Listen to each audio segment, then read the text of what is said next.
Hello, everybody. Hello. It's me, back again. Okay. Let me look at chat real quick. Let me pull up chat on my phone so I can look at it. Sorry, the first message I see from Noah, I believe. Sorry, wait a minute. Let me make sure I'm reading that right. It lets me read it. Never mind. Oh yeah, no. Start digging in your butt, twin. Okay. Wow, that's lovely. Hello, Noah Savage. Hello, Amari Plays Fnaf. Thank you for joining. Hope everyone's having a good day or good night, whichever it is for you. So, last we left off, we were watching Matpat'S Ultimate Timeline? Timeline, that's good. Timeline that came. Oh my god, English is so hard. That came out a few years ago now. We watched the first two parts of it, and today we are going to continue watching it, starting at part 3. Uh, we had a lot to say about his timeline. Last stream. Granted, I said it before, I'll say it again. At the time that timeline came out, Ruin wasn't even out yet. Help Wanted 2 wasn't out yet. What was it? Secret of the Mimic wasn't out yet. So a lot of the stuff was, of course, it didn't have the courtesy of current games, to support knowledge and whatever, or to support claims. However, even then, there were still things in the timeline that, I would say didn't hold up then when he made that video. But either way, we are going to continue. Hey, Doc. Hello, Jabir Jr. Zarai. Sorry if I said your name wrong. Thank you for joining. I hope everyone's having a good day or a good night. Let's get this show on the road. I'm still dealing with a bit of a nasty cavity, but right now, it's pretty fine. Hopefully I'll get through the stream without keeling over and dying.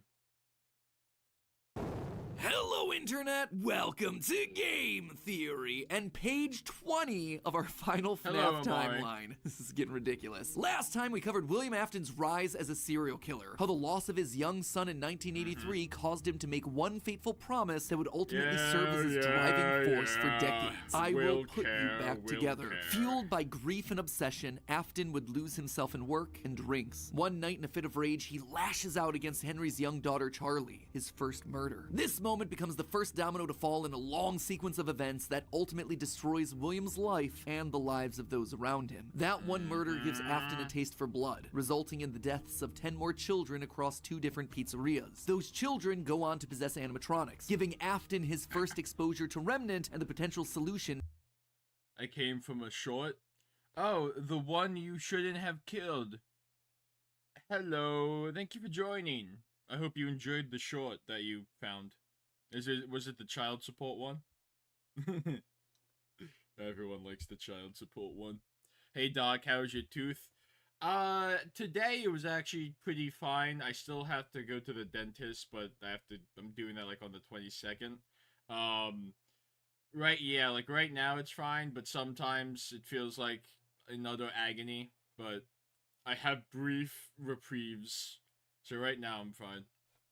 For bringing his son back to life. The need to learn more about this miraculous power leads him to produce the Funtime animatronics, as well as their capture devices. Robots designed to bring kids to him for experimentation and collection of more Remnant. Except there was one thing that he didn't account for: his daughter's curiosity. He made the robots too appealing, and it would cost him Elizabeth's life. Now with 2 children to put back together, Afton was more desperate and crazed than ever, returning to defunct pizzerias to steal the possessed metal still living inside their walls. What he didn't account for, though, were the ghosts, forcing him. I always thought that it would have been slightly more narratively cohesive if instead of him going back to the original building to dismantle the animatronics for the possessed metal, that makes sense, of course.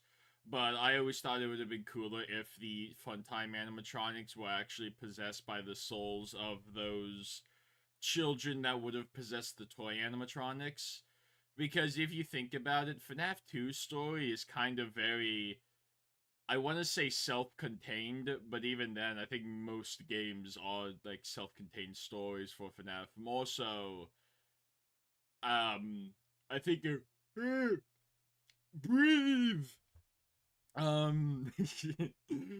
But FNAF 2's unimportant in the grand scheme of things. Like, the only thing that happens is that William Afton supposedly kills, like, a few more kids, and also the bite of 87. But even that is kind of not that important in the grand scheme of things. The one that's important is actually the bite of 83.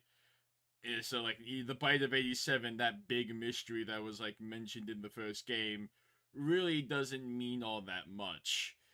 And FNAF 2 in general doesn't mean all that much. It just kind of happened for a very short while, before they go back to the old pizzeria.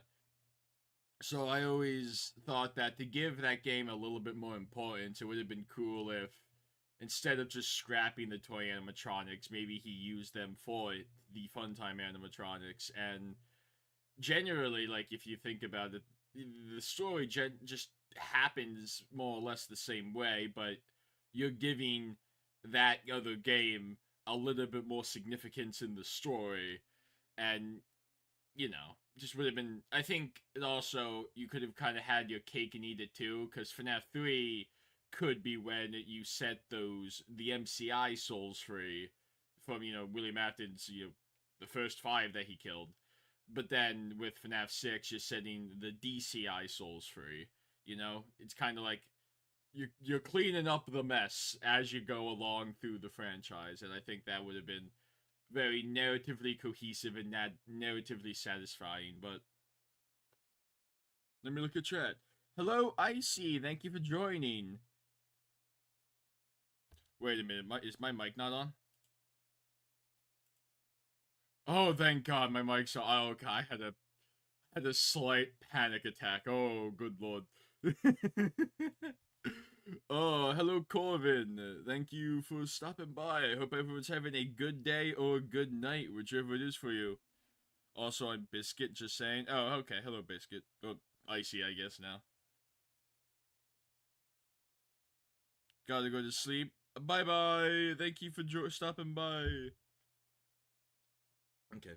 Him to pay for the sins of his past. When last we left him, William was spring-locked, bleeding to death behind a secret wall. Gone, but certainly not forgotten, as we're about to see in today's video. Today, we're finishing up Chapter 2 of our story, wrapping up the Afton era. Over the next 6 pages, we switch our focus to the other main character of the franchise, Mike, a young boy dealing with the fallout of a stupid childhood decision with tragic consequences. A young man who's We are watching Matpat'S Ultimate Timeline that he made a few years ago. This is part 3. Last stream we watched the first 2 parts. Life is best described as collateral damage, caught in the blast radius of William's whirlwind of destruction. Now, before we begin, let me just rip off the band-aid now. We won't be finishing the timeline today. I know. I'm sorry, I wanted to, but covering FNAF VR, AR, and Security Breach wound up taking me an additional 9 pages of script. And I've already made you wait long enough for this part, so I just had to make the executive call to break this one up into 2. Don't worry, that part is already written, it is already recorded, it is just in the process of being edited. It is a hefty episode. So mark it on your calendar, that one's actually going to be going live on March 25th. It's also coming complete with a live talk back where we go back over everything from the past couple episodes, as well as having ourselves some very special guests. So overall, that one should be a lot of fun. Fair warning though, the conclusions we've reached that solve Security Breach, they are controversial. I feel good about them. By the way, hello nobody. Amari says, Doc, I love your vids. Thank you. Hello Poopit Man. Coffee was low. That's okay. I have myself some chocolate milk right now, and it is delicious, and it's helping me survive. I think that we've locked in on a lot of the answers here, but they're gonna raise a lot of discussion. Let's just say that you're either gonna love that episode or hate it. I don't really think there's gonna be much in between on that one. Anyway, without any further ado, let's cover a chunk of the timeline that's a lot less controversial. Let's meet Mike. Same thing? This is our year. You know, if getting AT&T's best deal taught me anything, it's that switching things. William still wasn't back. Weird. Michael knew his father sometimes traveled for work, can't disappearing stand for days on coffee, end, I but don't know. usually there was some sort I of should notice, say, a phone the call, actual a post-it, liquid, I'm something. not a It's not big like fan of Michael and his coffee. father were close, far from it. But as a household of two suffering men coping with years of tragedy and loss, there was at least some element of communication between the two of them. They were united by a name and a shared pain. This time, though, things felt different. William had left nothing. His absence was longer. There were no check-ins, no updates, just silence. Something had happened. If there was one thing Michael knew about his father, it was that he had contingencies, safety checks, backup plans. His father was a careful and guarded man. He held his cards close to his chest, and as such, William had prepared him in the event that something like this ever happened. Normally, his father kept his home office locked, but in the event of an unexpected, prolonged absence, Michael had been instructed to enter his father's office and look. Yeah, this is a wild one. This one I don't where did he pull this one out of? I've been waiting for this one since we started this. Fazbear Fright's Step Closer Coming Home. But... oh, God. Yeah, you can tell I woke up like 30 minutes ago. So what he is saying here, supposedly, this story about Susie, you know, one of the MCI victims, and how her family suffered after William Afton killed her.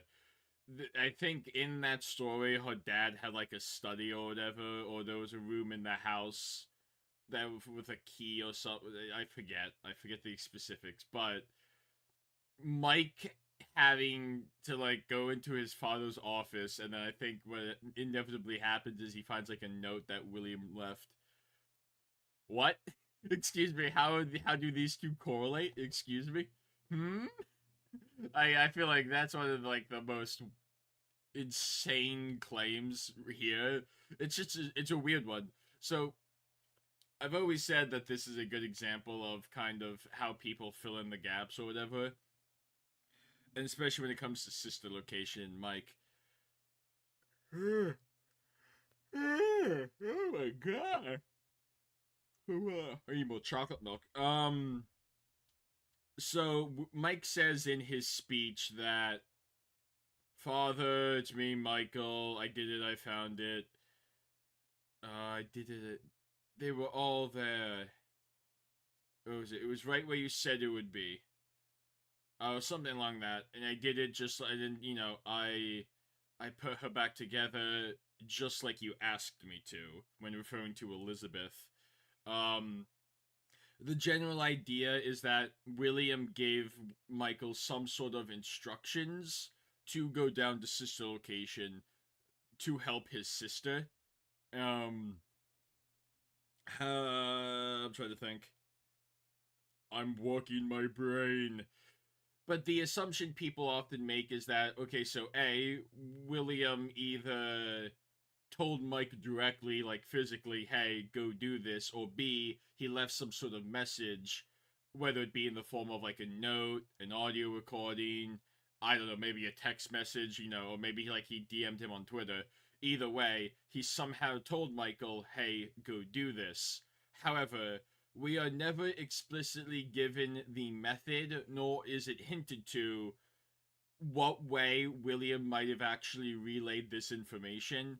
The thought that it might have been like a note or audio recording is just an assumption. And on, you know, any way that you might think of, like I said, Twitter DM, any way that you might be able to think of for William giving Mike those instructions, it's as valid as any other reason, because it would be conjecture to try and say which one is canon, which one isn't, because we do not have any information saying which way would be the correct path for that. And so saying that, oh, Michael was, here's a key, unlock the door, oh, there's a note on, like, the fridge door or something, like, it's... The weird part for me here is the fact that they tried to support it with this book of all things, and the add-on of, like, here's his William Afton's workshop or whatever. It's just a lot of details that kind of come out of nowhere, and they really aren't supported by anything. By the way, hello, Lacey Goal. Hello. Hey, Doc, are you asleep? Are you about to go to sleep again? No. No, I'm fine. Doesn't the Fnaf 2 movie trailer come out today? I think it comes out at midnight. Doc, thank you, Amari. Biscuit or ice, do not call my icy biscuit. Doc, thank you. Is it Law? We're watching Matpat'S timeline video. Springtrap cardboard cutout was at Fall Fest. You talking about in Help 1 and 2? The one game? Are you sure you make it all stream? Hopefully. I don't know. Behind Probably. an empty set of shelves mounted in the corner of the room. Rolling his eyes, it's not that I'm tired. I took a nap prior to stream. It's that I'm waking up slowly. Michael entered the office. Never fully understood how William was able to spend so many hours of his days locked up in here. There was just nothing to do. Most of this place was empty. He dragged himself over to the shelf in the corner, expecting to find an emergency contact list, a family safety deposit box. But what he actually found there was it's borderline. Oh, there we go. Someone subscribed. We watched his timeline like yesterday. Yeah, well, I'm part 3. Last stream, we did, like, the first 2 parts of the timeline. This is, like, part 3. There's, like, 4 parts in total. William. I know, but still I worry. No, I'm fine. Don't worry about it. Yes, you're alive again. Hello, headphone user Adam. What was I gonna say? Brain malfunction.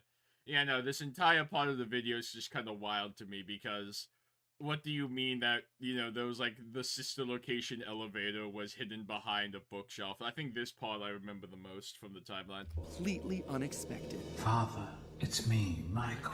I did it. I found it. It was right where you said it would be. The shelf swung open and revealed a giant industrial elevator, one that led straight down into an underground bunker. But that was impossible. Hidden inside his childhood home was a secret entrance to an enormous underground science lair? It didn't make any sense. Seriously, it didn't make any sense. That's because it's not hidden underneath his house. It's total misinterpretation of what sister location is. There was not an underground bunker hidden beneath the Afton house. Or at the very least, the elevator that Mike uses is not in William Afton's house. It's just under Circus Baby's Entertainment or whatever. There's a different building on top of it. The rooms that you see, the Fnaf 4 bedroom, the plush trap hallway, all that crap, it's experiment chambers that are part of the bunker. There was not an actual house above the place. It's people misinterpreting what that actually meant. And yet, here it was, mapped directly underneath the floor plan of the house that he'd grown up in, lost his brother in, been tortured in. Michael thought that he'd known his father, a prideful, sad, angry man with petty, everyday problems, but clearly he'd been living with a stranger. Yes, the whole sister location was in his house. What? That is crazy. No, it's, again, it's not underneath, sorry. Sister location is not underneath Afton's house, or at the very least, the elevator and whatnot is not in his house. I will say, since Secret of the Mimic exists, it's possible that there was, like, tunnels or whatever connected to the house, if you believe that, like, Edward's house became Afton's house, but that's neither here nor there, because we don't have enough information on that yet. But the actual sister location was an underground facility, but no, it was not underneath Afton's house. The rooms that you see in the game that seem to be the Fnaf 4 bedroom, the plush trap hallway, and you don't see them in the game, but you see them like as part of the layout on the map. I think it's Fredbear's Family Diner. That is also part of the... That is also part of the whole facility, but it was all part of Afton's experiments to recreate what happened to the crying child. I feel like the burn trap ending should have been the canon ending for Security Breach. Is it raining? Not where I am. I know, I have a theory that I've been wanting to do for a while, and hopefully I'll get to it one day, but I have a theory that both the Burn Trap ending and the Princess Quest ending are canon, but... This entire time. His father had secrets. Suddenly, the days of William being locked inside of his office made sense. He'd been here the entire time. Where was here, though? Was this Circus Baby's entertainment and rentals? The Circus Baby restaurant always did seem to be a deeply personal project for father. A failure of his that cut unusually deep, especially after that first location had to be closed prematurely due to the gas leaks. After that day, father really did seem to change, to lose himself even more in his work. Clearly, the entrance he had found was some sort of secret back way into the facility, one that required crawling through vents to navigate. His father had been working here, but in secret. Why? And that's when he found her. At the end of the facility, Circus Baby. His father's pride and joy. Except something was different about her. She wasn't like the others. The way she talked, the stories she told. This wasn't just a robot. She was alive, somehow. And not only was she alive, she also felt familiar. There is something bad inside of me. I'm broken. I can't be fixed. Will you help me? Was this... Mommy, who is Do it that? now. Oh yes, let me bust out my editing software. Let me make a theory right now. Today's the day, Ramona. Oh god. His sister? William's baby girl? But how? Why? What was this place? He dug around some old files and found blueprints. Also, this is I know. Okay, well, yeah, he didn't. He's saying that sister location happens before FNAF 1 here. No, by the way, that's not true. What was I gonna say? One, as of Ticket to Fun, it is most likely that, I mean, FNAF 2 takes place in 1987, and it's very possible that Jeremy is just another alias for Michael. So, Mike worked at the FNAF 2 location. But also, what was it specifying? I'm trying to remember. What was it? I swear there's info. Oh yeah, they were all there. He references them, you know, they referring to all the spirits, of course, implying that he kind of was already familiar with them prior to working at Circus Babies. They didn't recognize me at first, but then they thought I was you. Also, you know, FNAF 1, 1993. Sister location, I personally think it takes place after FNAF 1 or after FNAF 3. But no, Michael was still a living, breathing human being in FNAF 1. There's more evidence to support that, but it's not coming to mind at the top of my head. But no, he was not a corpse for that long. Why is everyone saying 6-7? Wait, I look back at my phone and everyone's saying 6-7. What the heck? Why are we all saying 6-7? Stop it. No, don't do that. Don't do that. Hello Neo channel, by the way. Welcome back, headphone user. Hello, Hoffman.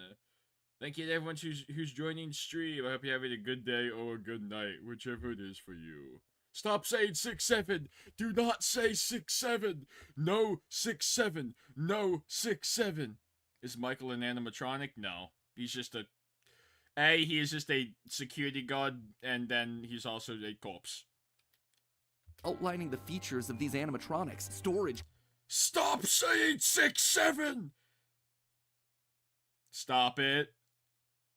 No spam. Stop spamming. Stop spamming. Stop spamming. Stop spamming. Stop spamming. Stop spamming. Stop spamming. Stop spamming. Stop spamming. Stop spamming. I'll mute you. I'll mute you. I'll kill you. Containers, voice mimicking, parental tracking. And was that a child in Freddy's stomach? Was his father collecting and experimenting on kids? Were all the rumors that he'd heard throughout his past actually true? That the animatronics came to life at night? That there were murders done in all the pizzerias? That his father had somehow been the prime suspect in all of it? Suddenly, Michael's mind flashed back to his persistent nightmares throughout his childhood. Had he been experimented on too? Tears stung in his eyes as anger, fear, also, and confusion filled his body. Yeah, FNAF 4 takes place after FNAF 1, so... Father's secrets were pouring out. William wasn't just a lame, overworked father. He was a monster, toying with life itself. Suddenly, everything clicked. He frantically looked around the room, blinking human heads on poles, staring. I know, back in the day, he was real adamant on robot children. Back at him. Green eyes, his sister. Blue eyes, his brother. Closed eyes, his mom. All just staring, expectantly. These Yeah, why the mom?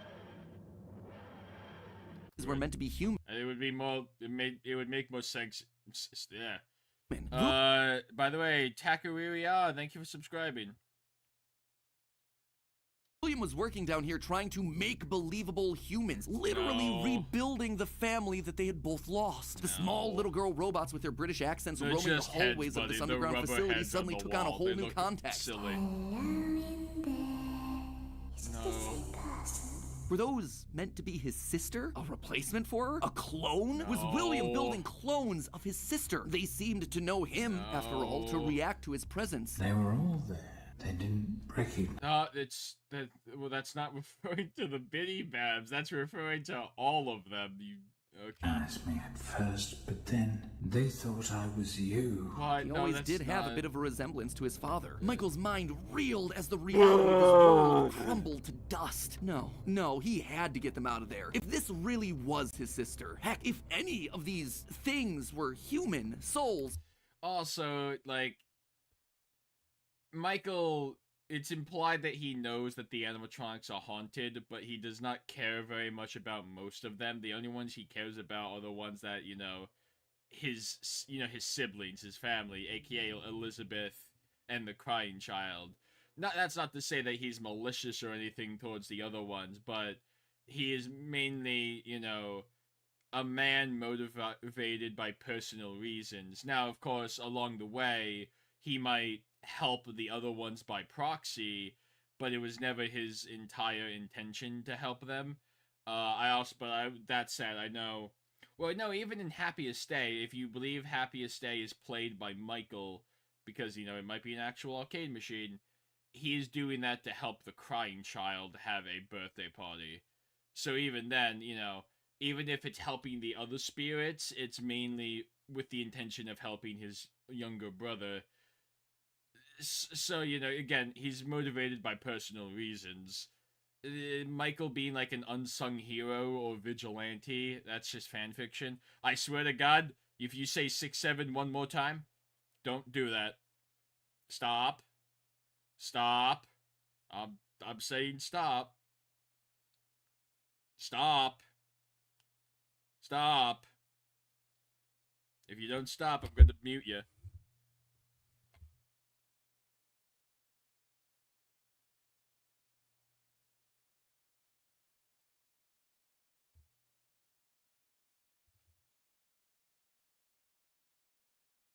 Stop it. Stop. Stop. Stop. Stop with the 14, too. Stop.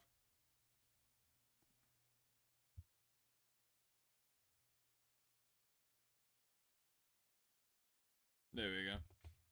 Whatever remnant of the humans that they once were, they needed to be rescued. They always put us back inside. There's nowhere for us to hide here. Led by the voice of Circus Baby, he marched through the now empty halls of the Funtime Auditorium. He would lead them. He would protect them. And finally, he would be able to forgive himself for the killing of his brother so many years. There you go. You are in the scooping room now. I think a lot of people The also scooper forget only that, hurts for a moment. Michael Scooper, that kind of violent just stood extraction there. arm? Michael had seen that one in the pile purposeful. of blueprints. Something about heat rendering the magical silver metal inside useless. In reality, prior to getting himself spring-locked and put behind the wall, William's methods had become increasingly sophisticated, with a mechanized arm that could infuse new bodies with a soul. William...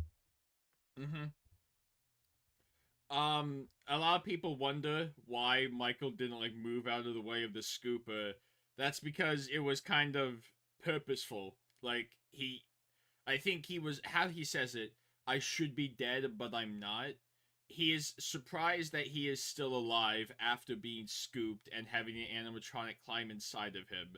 As if it was kind of always the plan for him to, go through this. But he is surprised that he is actually in some form alive after the fact, he didn't move out of the way on purpose. He probably could have if he wanted to, but he did not want to.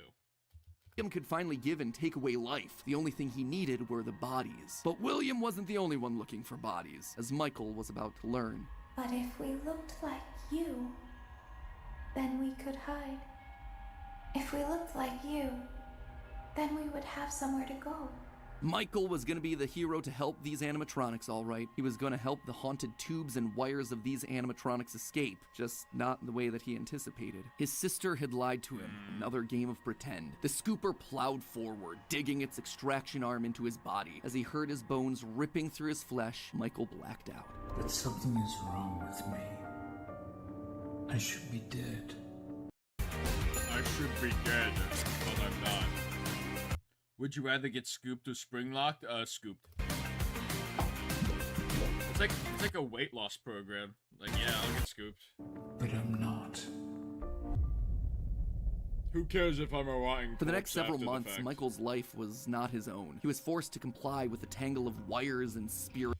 Also, again, it's technically a nitpick, but he says several months. We don't know how much time passed after sister location.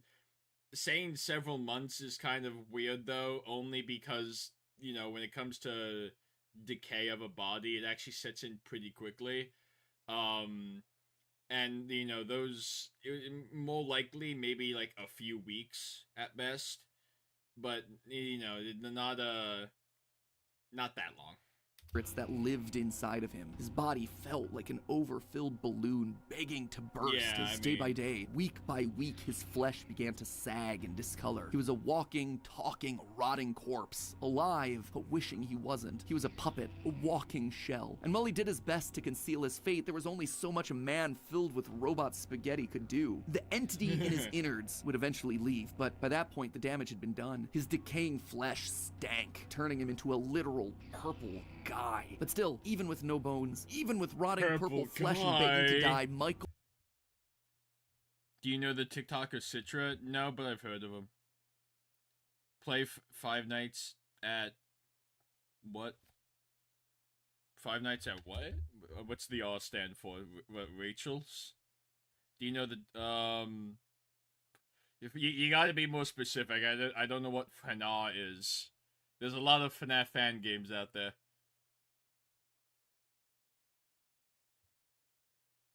Oh, Fnaf? I played Fnaf before. But, Purple Dude, no. I've played the games before. I might do it eventually again, soon. Depending. I don't know, it depends. Oh, those nights at Fredbear's? I might do that next week. Usually I do what's called FNAF Fan Game Friday, where I'll play a FNAF fan game or multiple. The only reason I haven't done it recently is because of the agonizing tooth cavity that I mentioned before. Because the pain is kind of off and on, and sometimes the pain is really rough, so it makes it hard to stream.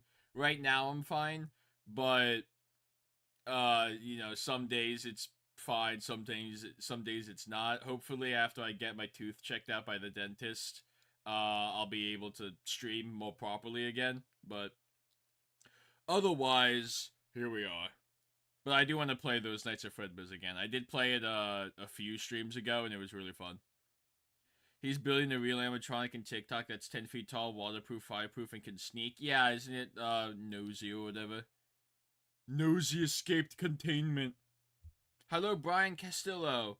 Your tooth got spring-locked, if only.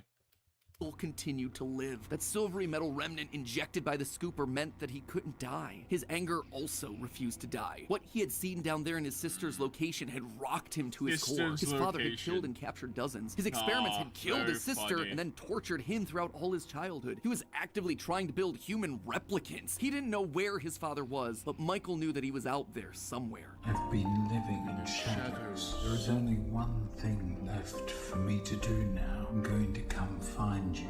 Michael had to correct for the sins of his father. He had to make things right. Did y'all see the new FNAF movie announcement? Did it come out finally? Wait a minute, let me see. Wait, let's check real quick, fellas. Let me open Twitter real quick. Did the new trailer come out? New poster for Five Nights at Freddy's 2? Ooh!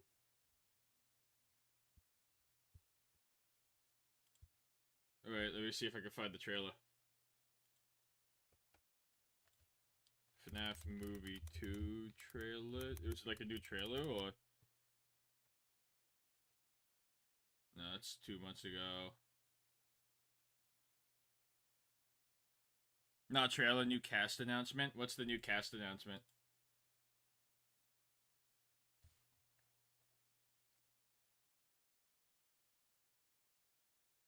Just get to... Matpat has been cast as Toy Bonnie in Five Nights at Freddy's 2. Wait a minute.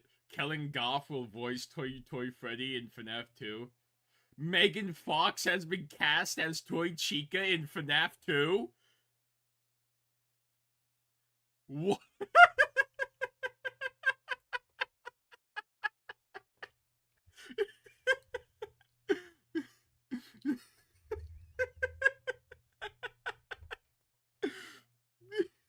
You're joking. No way. You're joking. That's amazing. Yep, no, I'm looking at it right now. Kellen Goff will voice Toy Freddy. Here, wait a minute. Let me, I can pull this up. Give me a minute.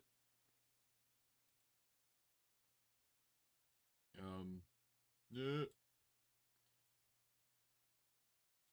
Okay, here we go. Oh. Yeah, by the way, I have a Twitter if anyone wants to follow it, but Matpat has been cast as Toy Bonnie in Five Nights at Freddy's 2. Johnny, thank God for Johnny Blocks, but Kellen Goff will voice Toy Freddy in FNAF 2. Megan Fox has been cast as Toy Chica in Five Nights at Freddy's 2.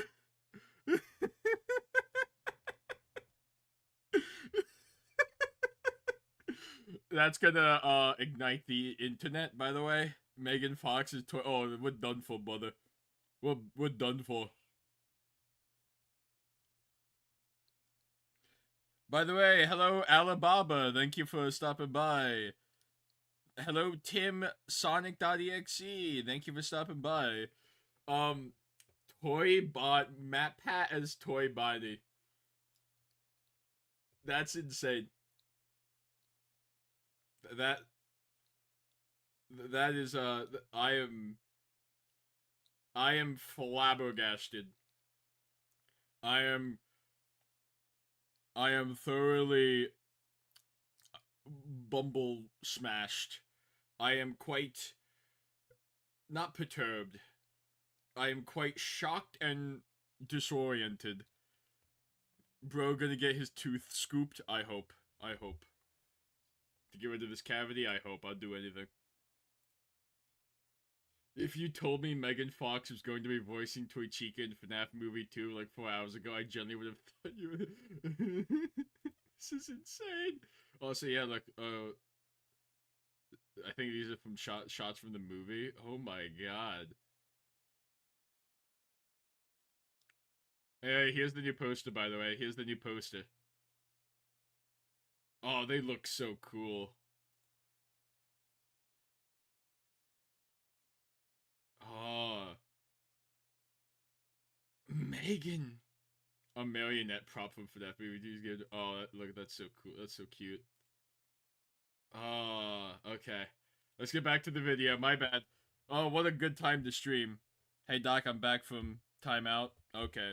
Now you've learned your lesson. Hello, Icy. Oh, that's insane news to get during stream. Oh, okay. Would burn Fazbear Entertainment to the ground. I mean, what else could you do when your skin was permanently purple? Michael's strategy was simple. He would apply for night security guard positions at the old defunct pizzeria locations. That way no one ever had to see him or smell him.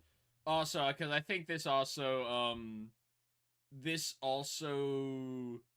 claims that Mike worked at FNAF 2 past 1987, which that just doesn't work. That game does only take place in 1987. It does not take place any later than that. During his shift. And all these old, shuttered locations did need guards. Teenage vandals and squatters were always looking to get inside these abandoned buildings, and yet no one ever... Especially because after FNAF 2, FNAF 1 opens, and the FNAF 2 building never reopened. So there's no... At some point, I know because what he says is like, oh, you know, even if these properties are not functioning as restaurants anymore, they might still need night guards. But with FNAF 2 in particular, the toy animatronics ultimately get scrapped after the place closes, and, you know, by like 1993, which, you know, FNAF 1 is still open at that time, there's just no need for that other building to like need any care or whatever, because it's not the focus anymore, because the company has to downsize, you know, for cost-cutting measures and whatnot.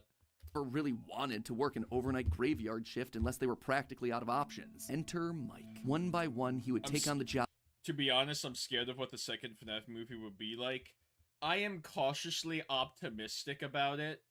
The fact that what a wide... Kellen Goff, I kind of understand. I like, it's Kellen Goff. He's been part of the franchise for a while.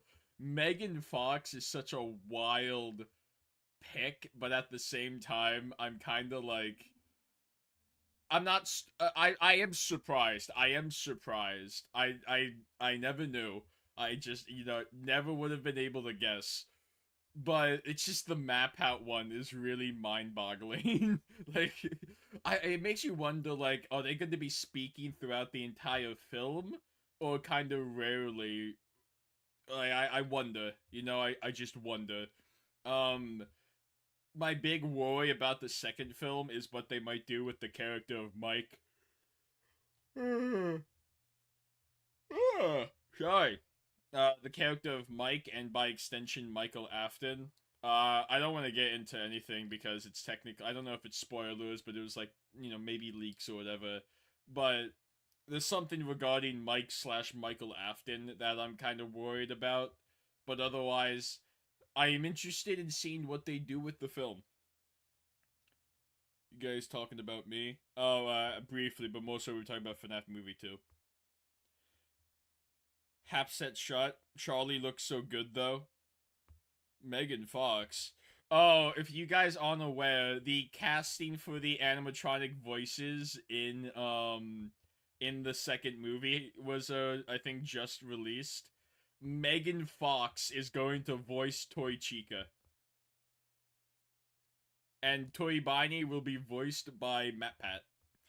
And Toy Freddy will be voiced by Kellen Goff.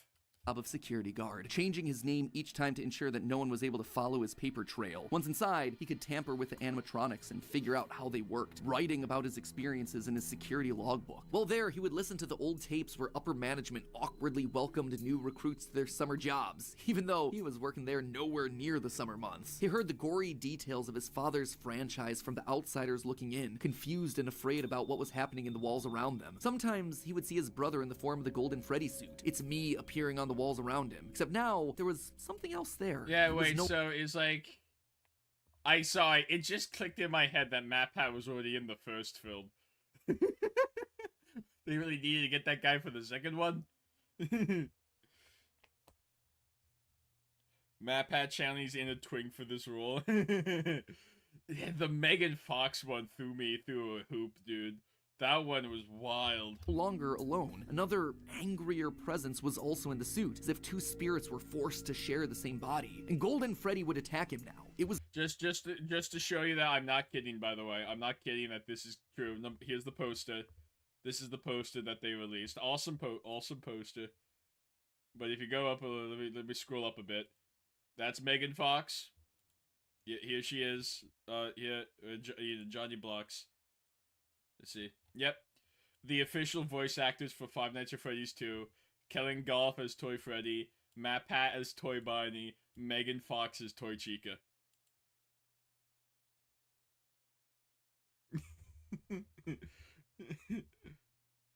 Yeah, I'm getting to be the voice of Toy Bonnie. Yeah, it's true, fellas. It's true. It's happening.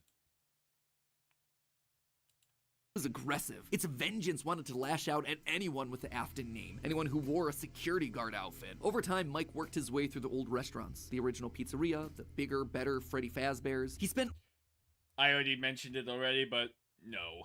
weeks there looking for clues as to his father's whereabouts, and each time at the end of his week shift, he would then set the location on fire. Remnant can't survive high temperatures after all, so burning away. This is such a weird one too. Him, like, saying that he's burning all of these old locations. No. It is never implied that Mike burnt down FNAF 1, nor FNAF 2, nor any other Freddy's for that matter. Also, how he puts Mike was going back to all these old locations, it's just 2. It's just FNAF 1, FNAF 2, and then, yeah, he does work at FNAF 3, but that's, you know, way later down the line. And then, yeah, he worked at sister location, but in this context, he's saying sister locations already happened. And then FNAF 4 is not an actual location. Then, you know, FNAF 6 eventually rolls around. But, you know, it's weird. It does. I'm trying to find a way to put it, but it's just a weird kind of oh yeah, you know, this is what I wanted to say. FNAF 1 could not have been burnt down because it eventually becomes Jeff's Pizza, as we see in Into the Pit. So, I mean, that again, that just goes to show, no, that did not happen. I know there was like an argument, like, oh, you know, is that game actually Games Line, or, you know, does that take place within the universe? Is it its own universe? Is it part of the games? Whatever. Sorry. Personally, I don't want to get into, like, that, because I feel like that's kind of grasping at straws and moving the goalpost, but in terms of the whole, like, you know, if we start trying to just, like, talk about, like, oh, all the games even canon to the games, that's kind of, you know, opening a different can of worms. Wait, is the movie PG-13? I believe so. No Mark, still rip? You never know. Maybe the plan was to get Markiplier to voice Toy Bonnie, but they couldn't get Mark again, so they had to replace him with Matpat'.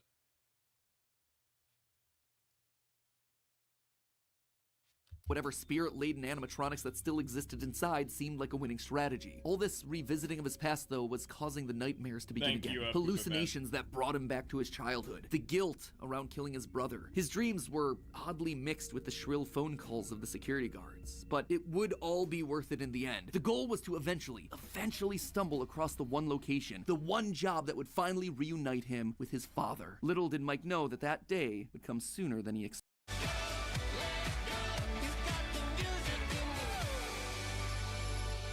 Life on Loud.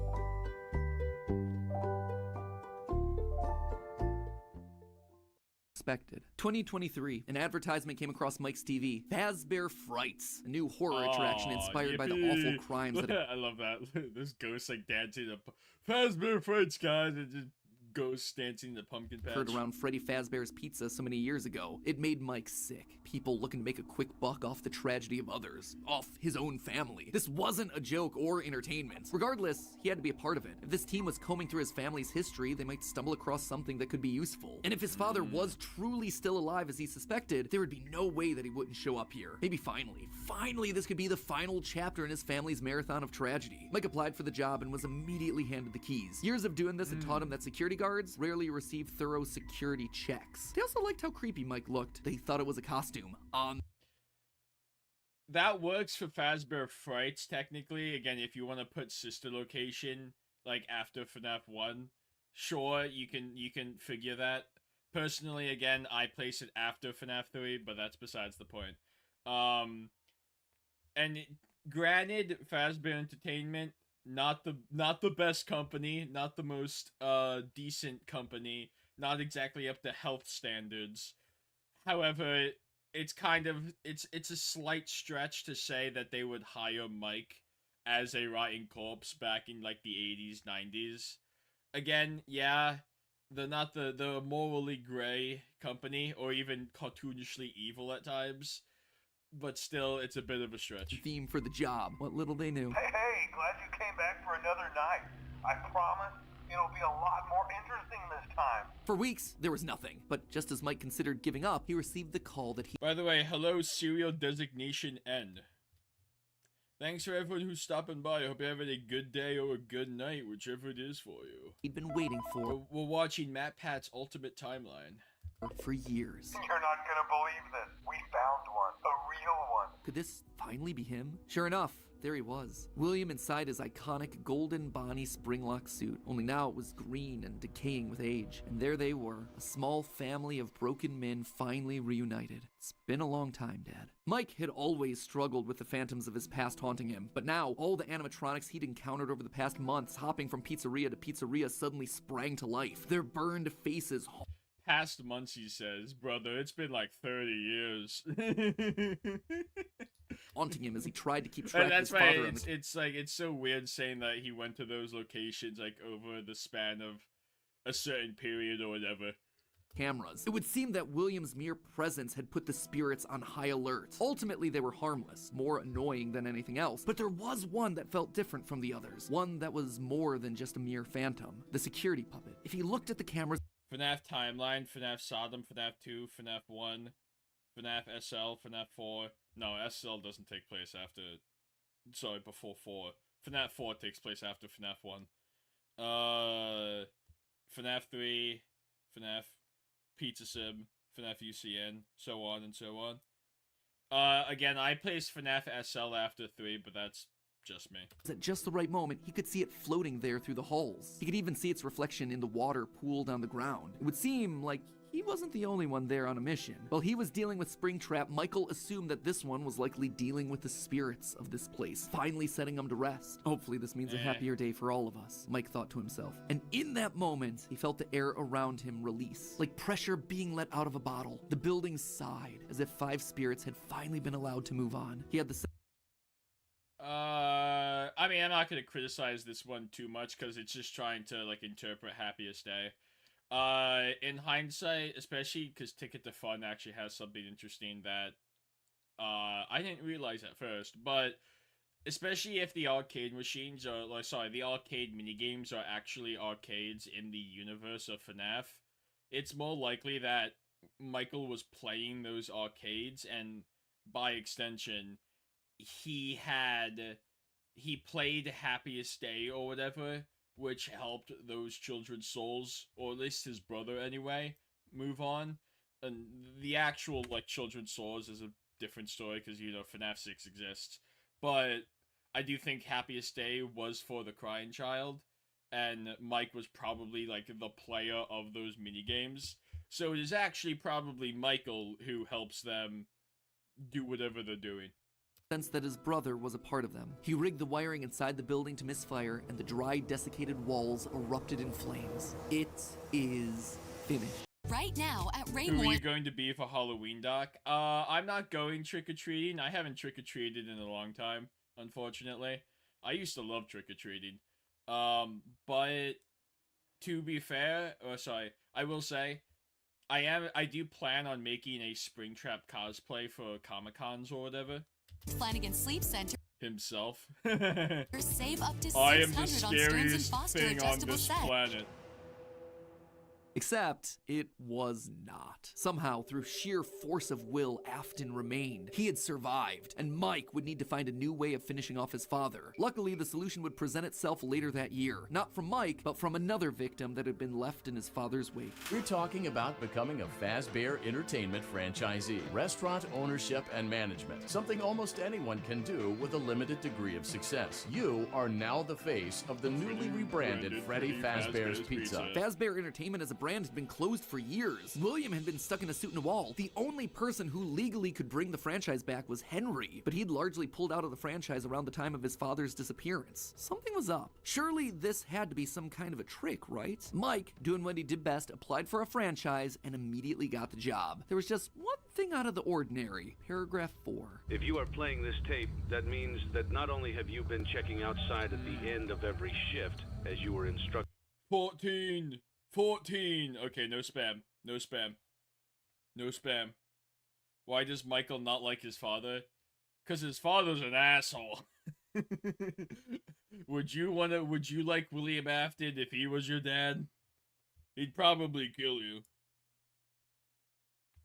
To do, but also that you have found something that meets the criteria of your special obligations under paragraph 4. No employment contract he'd ever signed required him to keep special lookout for independently moving animatronics outside the restaurant. Now he knew something was up here. Henry was luring them all back. Rather than trying to go to them, like Mike had done for years, Henry was doing the opposite. He was putting them all under the same roof. He was finishing them off for good. Mike knew this wasn't meant to be a restaurant. It was meant to be a prison, a containment vessel, a locked box meant to trap them all in so they could finally end the madness. It took a few nights, but eventually everyone was there. His father, the puppet, the robot Spaghetti that had once violated his body, and his sister, now hopelessly devoted Robot to serve the man that had once gotten her killed. It was time. I'm a big fan of Spaghetti, so if you put me and Molten Freddy in a room, I am eating that remnant. And all those metal wires. He had been instructed to seal the doors and leave, but while he locked everything down, he didn't move on. If this was truly meant to be the end, if the remnant needed to be washed away, he needed to be a part of that. This is where your story ends. And to you, my brave volunteer, who somehow found this job listing not intended for you, although there was a way out planned for you, I have a feeling that's not what you want. I have a feeling that you are right where you want to be. And to you monsters trapped in the corridors, be still. And give up your spirits. They don't belong to you. For most of you, I believe there is peace, and perhaps more, waiting for you after the smoke clears. Although for one of you, the darkest pit of hell has opened to swallow you whole. So don't keep the devil waiting, old friend. And with that, it was over. The Afton legacy died with all of them trapped inside of a literal box. As the flames danced around the office, Mike, for the first time in decades, was happy. But William wasn't gone yet. Although the darkest pit of hell was open and waiting for him, something or someone wouldn't allow him to move on. Instead, he found himself locked in moments from his past. The pizzeria, his son's room, his underground bunker. It was as if his brain's neurons were all firing at once, overloaded, mixing and matching all his biggest fears, regrets, failures. What was this place? How did he get here? He called out into the silence. Then they started coming. Without warning, animatronics, both new and old, began to jump out at it, bite him, rip him limb from limb. The pain was immeasurable. Make it stop. Make it stop. William, for the first time, longed for death, an end to this torture. Just as it felt like he couldn't take it anymore, everything was quiet again. It was as if the world had been reset. There was a brief moment of quiet, and then the onslaught began again. Dozens of faces from his past all focused on him. A waking nightmare that he couldn't escape from. More pain, more ripping. It was his own personal hell, but why? Why couldn't he just die? And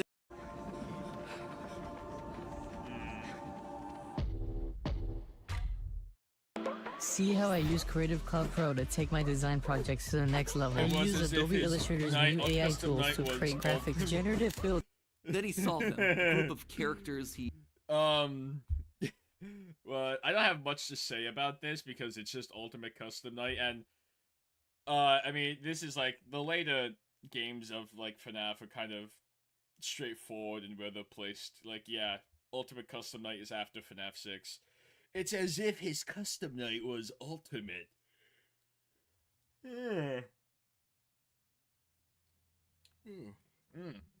Guys, god dang.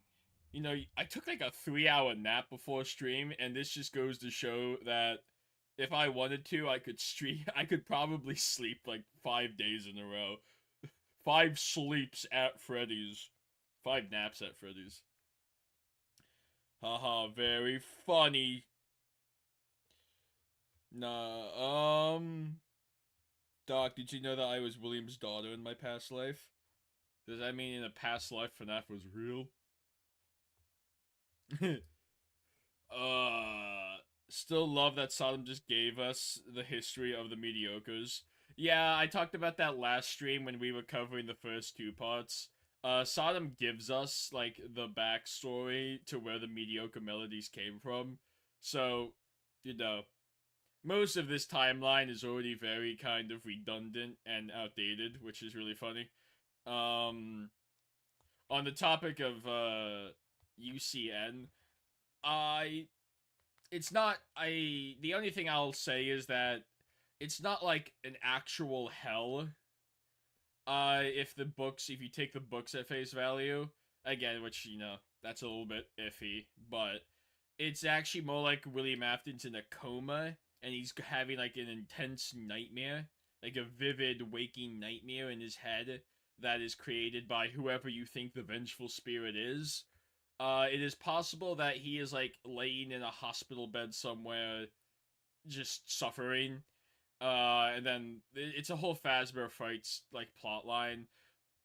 Take it, you know, with a grain of salt, of course. It could be, you know, maybe this, like, for the games, it is hell or something, but either way. He never thought he'd see again those janky, stolen characters that had started everything. Five naps with Doc. Melodies. It had all I am a nap master. I'll show you how to have a real nap.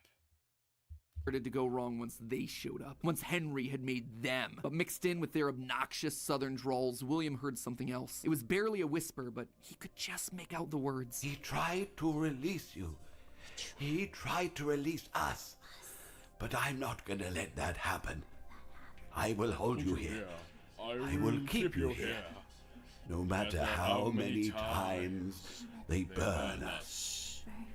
That voice. He knew that voice, but from where? Greetings from the fire, and from the one you should not have killed. The one he shouldn't have killed. William thought back. He'd done a lot of awful things, but there was always the one that stood out. Not Charlie, his drunken act of revenge. Not Susie, his first true murder, no. Instead, it was the one that he had lost control with. The one that he had broken beyond repair for no good reason other than because he could. The one that he'd stuffed inside the golden bear that his partner used to wear. Cassidy. They were back, and now they were trying to punish him, to make him suffer like he'd made them suffer. It was almost like William and Cassidy's souls had been locked together, fused by a collective rage and spite, each refusing to move on. Which that one is like, that concept is taken from the books. But that's a whole other discussion, like, oh, is Andrew canon? Oh, is, like, Fazbear Frights canon? Or, like, are they gonna do a new series of games, like the Into the Pit one, which is, like, adapting those stories into games so that they are, like, retroactively canon? Neither here nor there. Since since Pig Batch, or whatever he was called in the 70s, didn't have heterochromia, do you think that Stan saw the white tiger? What's heterochromia? I forget what that is. I don't think Cassidy is a boy. No, Cassidy is a she, I believe. Did Charlie just not count in his mind? His first true murder. Yeah, that's a weird one. I want Chica. Understandable. Oh, Cassidy was so focused on taking revenge, they actually did the one. If Megan Fox is voicing Chica, yeah, I want Chica. Thing that would be the downfall for so many others. They kept William alive. Even though fire should have destroyed the remnant that was coursing through his being, Cassidy kept William breathing, paving the way for his escape. William's will was so strong, his soul so powerful that he managed to put a part of himself inside the circuitry that housed the spring-lock suit. And there, his consciousness lay inside a single circuit board, waiting for someone to find him and set him free. A person that no one would suspect. Okay, so a bit of a shorter chunk, but an important one as we shift perspectives to Mike and tell his side of the story. And with FNAF VR, AR, and Security Breach having so much to explain, I didn't want to rush through things by trying to cram it all in here. Don't worry, I know you've all been patient. The final video is happening on March 25th. That is locked, it is getting ready to go. Trust me, I want this thing to be over and done with as much as you. I am not just stretching it out for the views. But before we wrap up for the day, I did want to talk about the big Orville elephant in the room, Mike's quest for revenge. You might have noticed that I was vague about the dates, and there's a good reason for that. I don't know them. There is no good way for me to make them fit in. Here's what I do know. We know with a high amount of certainty that Michael Afton is the character that we play as up until Ultimate Custom Night. Mike Schmidt and Fritz Smith, the security guards for FNAF 1 and FNAF 2 respectively, get fired for, quote, tampering with the animatronics and odor. So weird connection between the two of them, right? But also, to be fair, I did believe that Jeremy was his own character until recently. Since Ticket to Fun has a lot of evidence to suggest that Mike is Jeremy Fitzgerald, it's really funny because if you want to work with the assumption that this notice of termination is evidence for Mike also being Fritz, did he work at FNAF 2 as Jeremy, and then, like, but when the 7th night rolled around, after he was supposed to be moved to the day shift, he still went back there. Like, did he put on a mustache and like a hat or whatever? And he's like, nah, I'm not Jeremy, I'm Fritz now. So I've always been Fritz, I've never been anybody else. Like, did he's like, again, like he put on his mustache, twirled a little bit, and said, haha, I'm someone totally new now. I didn't work here like literally yesterday. It's so silly. But now, look at the phantom animatronics that are haunting us in FNAF 3. They use models from both FNAF 1 and FNAF 2, meaning whoever is sitting in that security guard chair I mean, there was that... Wait. Heterochromia means that there's two different colors. Oh! That's interesting. I didn't realize that. That's actually interesting. What if Pig Patch secretly solves, like, Secret of the Mimic or something, then? Like, what if Pig Patch was, like, the Mimic the entire time, and he was watching, and that's how he knows things? Whoa, that would be wild. No, that's an interesting detail. I didn't notice that.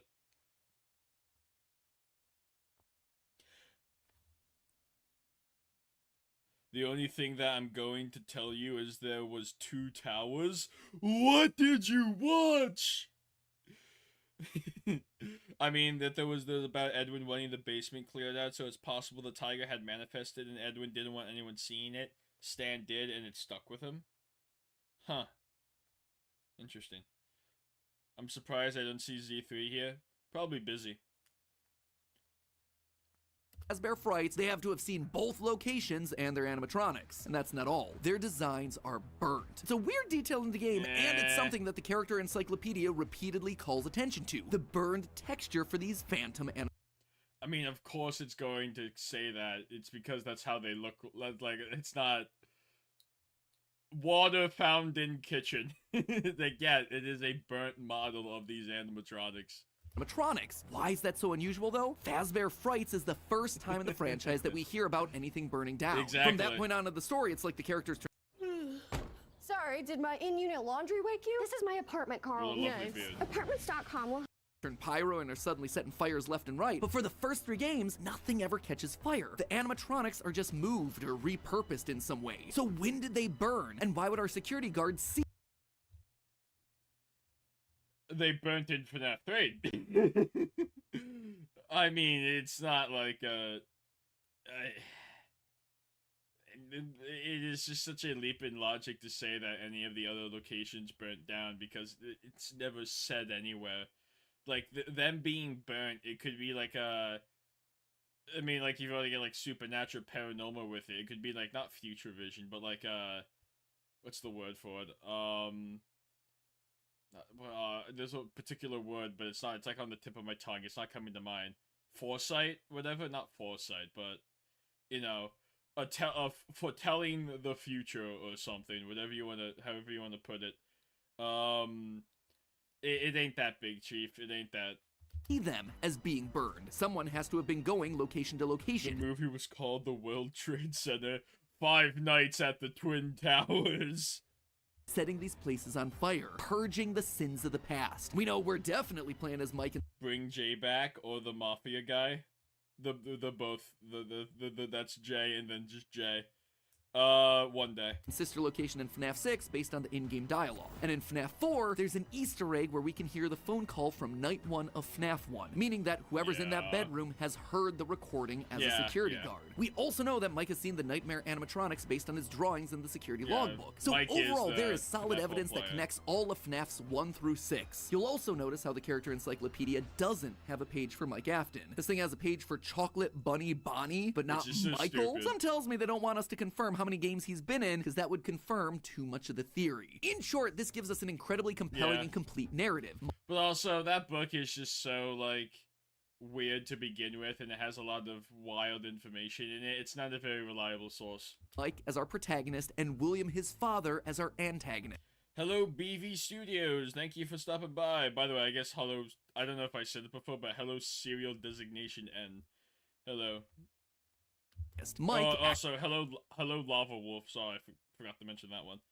Hope everyone's having a good day or a good night. Thank you for joining stream. Accidentally kills his brother in Fredbear's mouth, which begins our story and sets William down his pathway of destruction. Mike is then haunted by the guilt of his past and is looking to make things right across the rest of the games. In Sister Location, he learns what his father's been up to and realizes what he has to do to correct it. After failing to finish the job in FNAF 3, he ultimately helps Henry end it all in FNAF 6. It is great. It is a clean narrative. There is just one problem: timing. Mike's quest can't really start until he's been down to Sister Location, seen Baby, and gotten himself scooped. That's not true, because in FNAF 2 you have those dream sequences, and they're called dreams in the files, that are like from FNAF 1 Freddy's perspective. And if they are dreams, okay, well, who's the dreamer? Well, in FNAF 4 we have a lot of evidence that suggests that Michael is the dreamer in FNAF 4. And, you know, Mike Schmidt, Michael Afton. I mean, Michael Afton is in Sister Location. Michael Afton is the same as Mike Shit. Shit.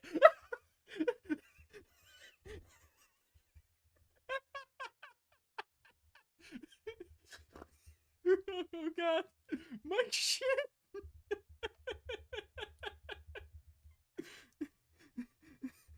Sorry, Mike Shit.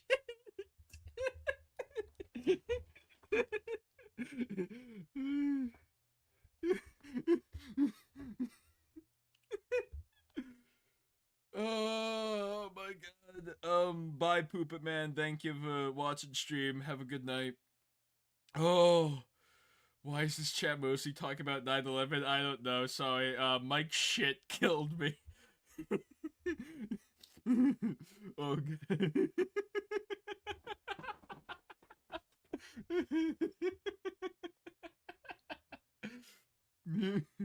Oh God. Oh no. Mike Shit. Guys, don't mess with Mike Shit.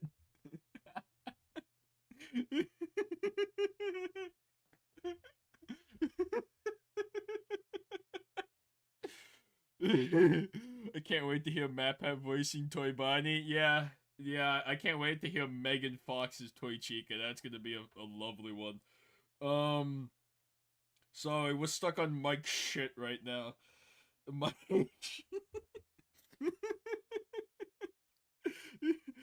It might be better than FNAF AR Toy Bonnie. I like the AR Toy Bonnie.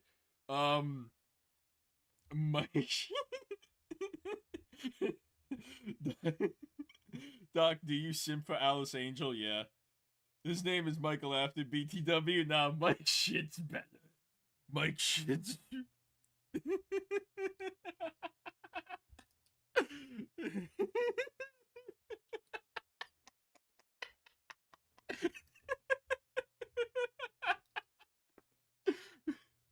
I'm dying. Oh, okay. Let me calm down. What was I even saying before this? I don't remember. Anyway, Michael can work at FNAF 1 with the intention of just trying to find out what happened to his younger brother, especially after getting, like, those dream sequences that we see in FNAF 2. Because the idea would be like, oh, maybe he's being called there in his dreams by his brother or something. You know, maybe just the ghosts in general, whatever.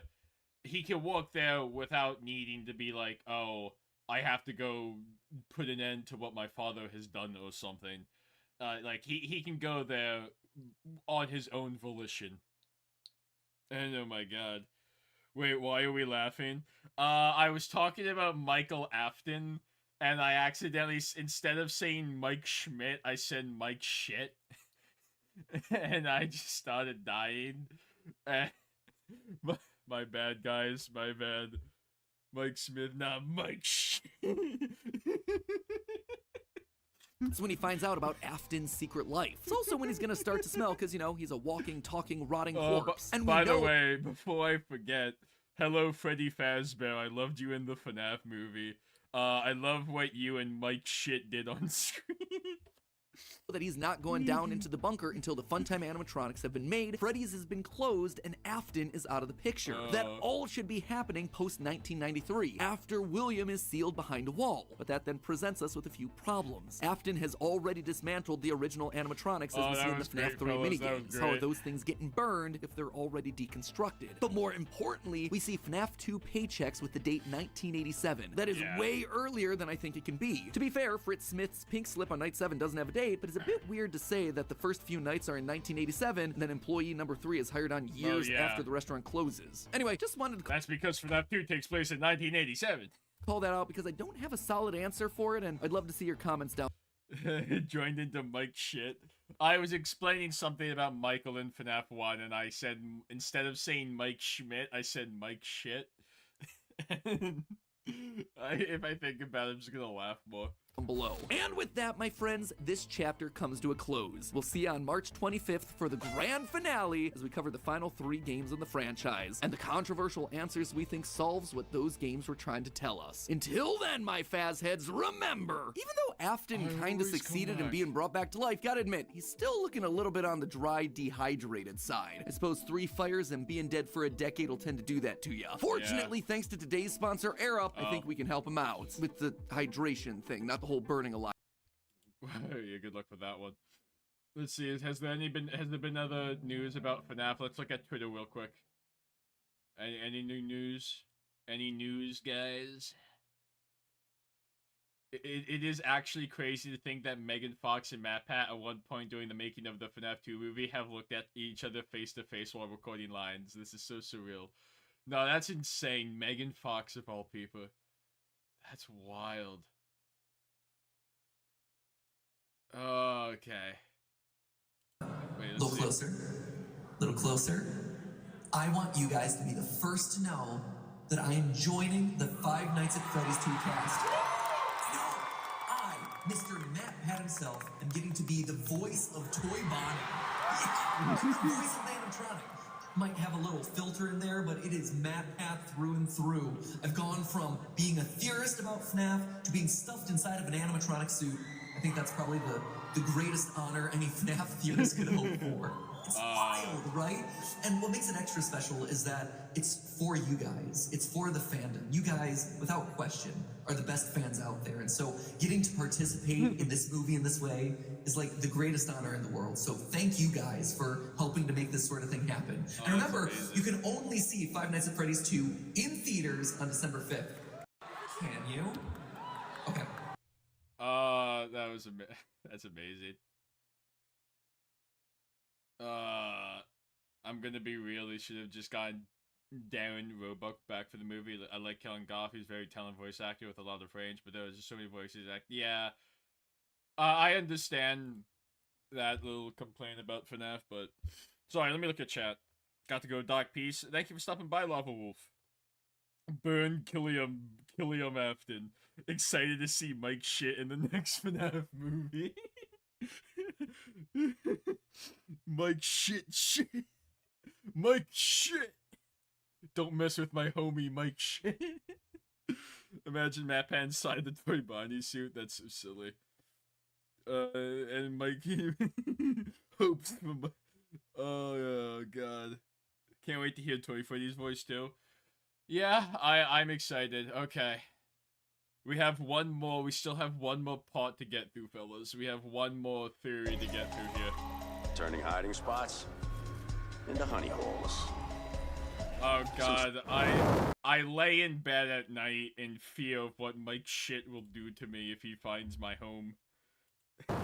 Hello, Internet! Welcome to Game Theory, and the final part of my FNAF timeline, where today we're bringing our story to a close by talking about the most complicated and controversial part of the timeline. If you told me 5 years ago that Megan Fox would be in FNAF, I would not believe you.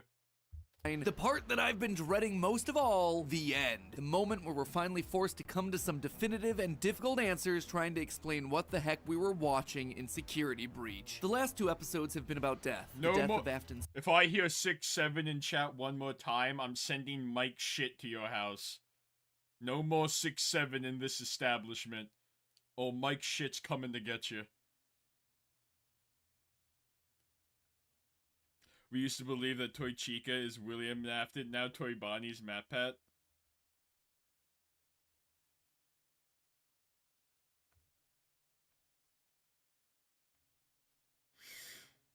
Ugh. That's how we combat 6-7. We say 14. Family, the deaths of multiple children, the death of the franchise itself as Mike and Henry figuratively and literally burn it all down. Today's episode, though, and the current end of this franchise, is instead all about... God, the Toy Chica Gooners are gonna be having a field day. Yeah, I know. It's gonna be wild. Rebirth, the return of old characters in new forms, and the controversial rebirth of a franchise entering the next era of its story. But before we hop into the timeline, due to scheduling conflicts, I won't be able to have any live talk back after this episode. I know, I promised one, I was really excited about it, but I just couldn't make it work with my schedule and all the other guests' schedules. That said, I still do plan on doing one over the coming weeks with special guests. Just make sure that you're subscribed and either have all notifications turned on, or you're just watching our community tab for the announcement as to when that's gonna happen. And now, without any further ado, we finally reach the end and a new beginning to our story. Post-purple guy. Fazbear Entertainment was dead. There is no need for you to return to work next week, as Fazbear Entertainment is no longer a corporate entity. All debts had been paid, all assets redistributed. The company was outright dissolved. Even the memories of the horrors that had happened there started to fade away in the public consciousness. The people were gone too. William was dead. Henry was gone. A whole generation of young Emilys and Aftons had lost their lives to the horrors of the pizzeria. All of them collateral damage to the man in the bunny suit. Everyone the company had ever touched was dead and gone. Well, all except one. Pay your child support, you deadbeats! Oh, I'm keeping the diamond ring. I also set the house on fire! Clara Afton. She'd been there in the early days, back when things with William were good. They'd had the perfect home, a thriving business, the ideal family. But shortly after their youngest son died, things started to change. William had become distant, lost in his work, obsessive. She had watched him change from this irritatingly brilliant man that she had fallen in love with to a drunken monster struggling to hold himself together. And despite her trying to reach out to him in those desperate days, he was just too far gone. Inside your walls, there's Mike shit in my walls.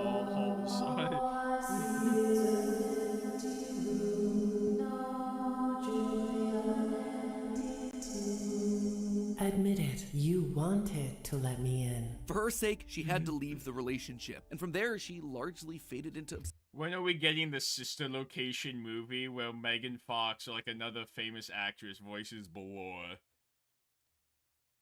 Doc, when someone spams 6-7, will you let me drop the 14 bomb? Yeah, I'll let that slide. I'll let that slide. My shit is in your walls. Doc made it better with Mike.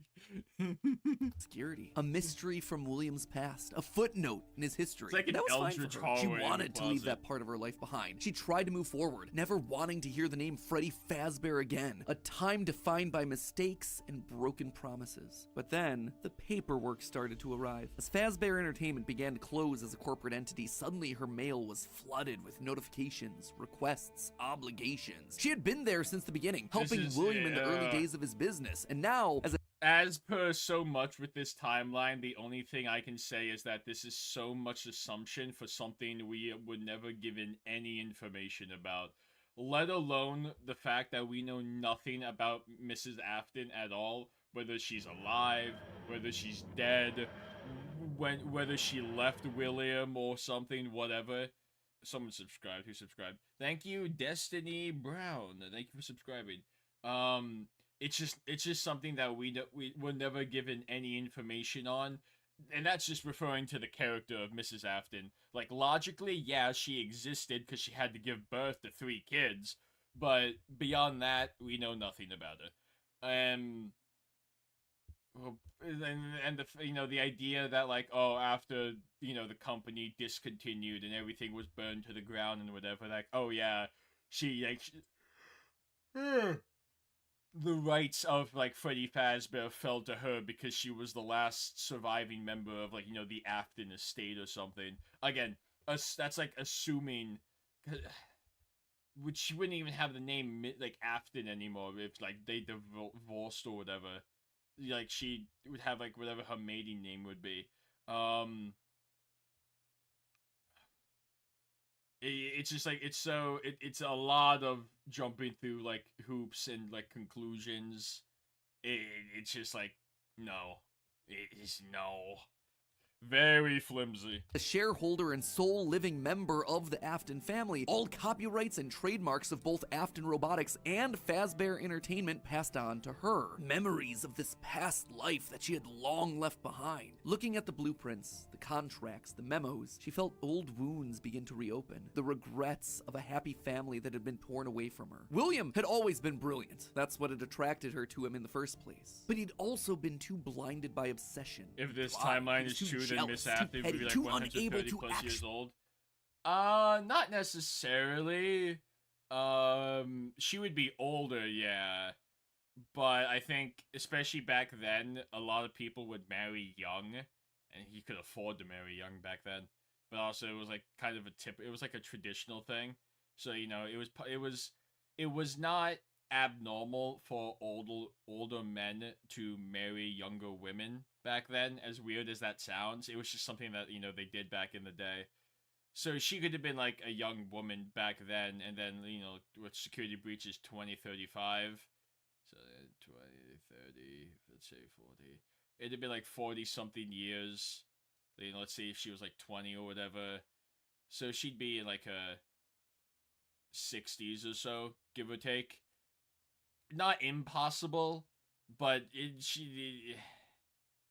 there's other reasons why the claim is very shaky. We see a bigger picture. But now, holding the paperwork that contained decades of heartbreak and trauma, she realized it was her turn. She was holding the power. This was her chance. And one thought resonated in her head. I will put them back together. Oh, I will put them all back together. Oh my god. She would be the one to rebuild this family. To rebuild the pieces of that shattered life. To reclaim the kids that Fazbear had stolen from her. But how? Looking at William's work now laid out before her, she knew that he had been onto something. Collecting remnant, robotic humanoids, digital... Again, like, this is such a big, like, jump for a character we know nothing about.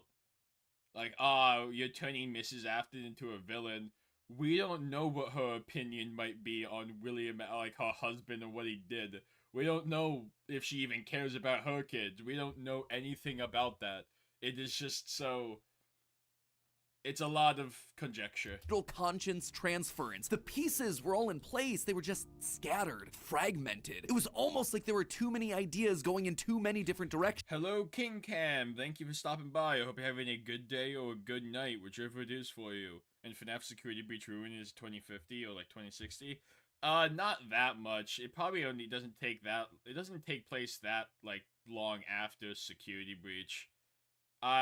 We're not given a specific date for Ruin, but probably not that long. It was such an important idea that she reiterated. I feel like Mrs. Afton would be like, this family sucks, Mike shit, I'm leaving this family. She doesn't care about any one of them. It's like... You could say that she does or doesn't care, and, you know... Both answers would be equally true because we do not have an answer at all. We have no information to suggest either way, you know? Rated that point to herself. There were too many ideas going in too many different directions. I understand what he's saying about Security Breach, of course, here. So I just find this funny. But also, this idea of Mrs. Afton being, like, the CEO of Fazbear Entertainment in Security Breach, that's not even an idea that the game, like, propels or... Sorry. That's not even an idea that, like, the game itself tries to propel or whatever. That is something that Matpat'S just kind of came up with here. If anything... The series offered a different answer in the form of, like, Tales from the Pizzaplex, in the form of, like, Mr. Burroughs or whatever. Like, oh no, this is the guy who was CEO of Fazbear Entertainment at the time. Mrs. Afton just kind of came out of nowhere. Like, it was just another one of game theory's crazy theories. Directions. That said, there had to be a way to save it all. She just needed to put it all back together. But how? If you have tried multiple oral antidepressants, To rebuild her family, she would first need to rebuild the franchise that had stolen them away from her. With ownership over the characters, their licenses, the technology patents, and the Fazbear name, she converted the corporation back to an LLC, a structure for smaller businesses that are usually family-owned.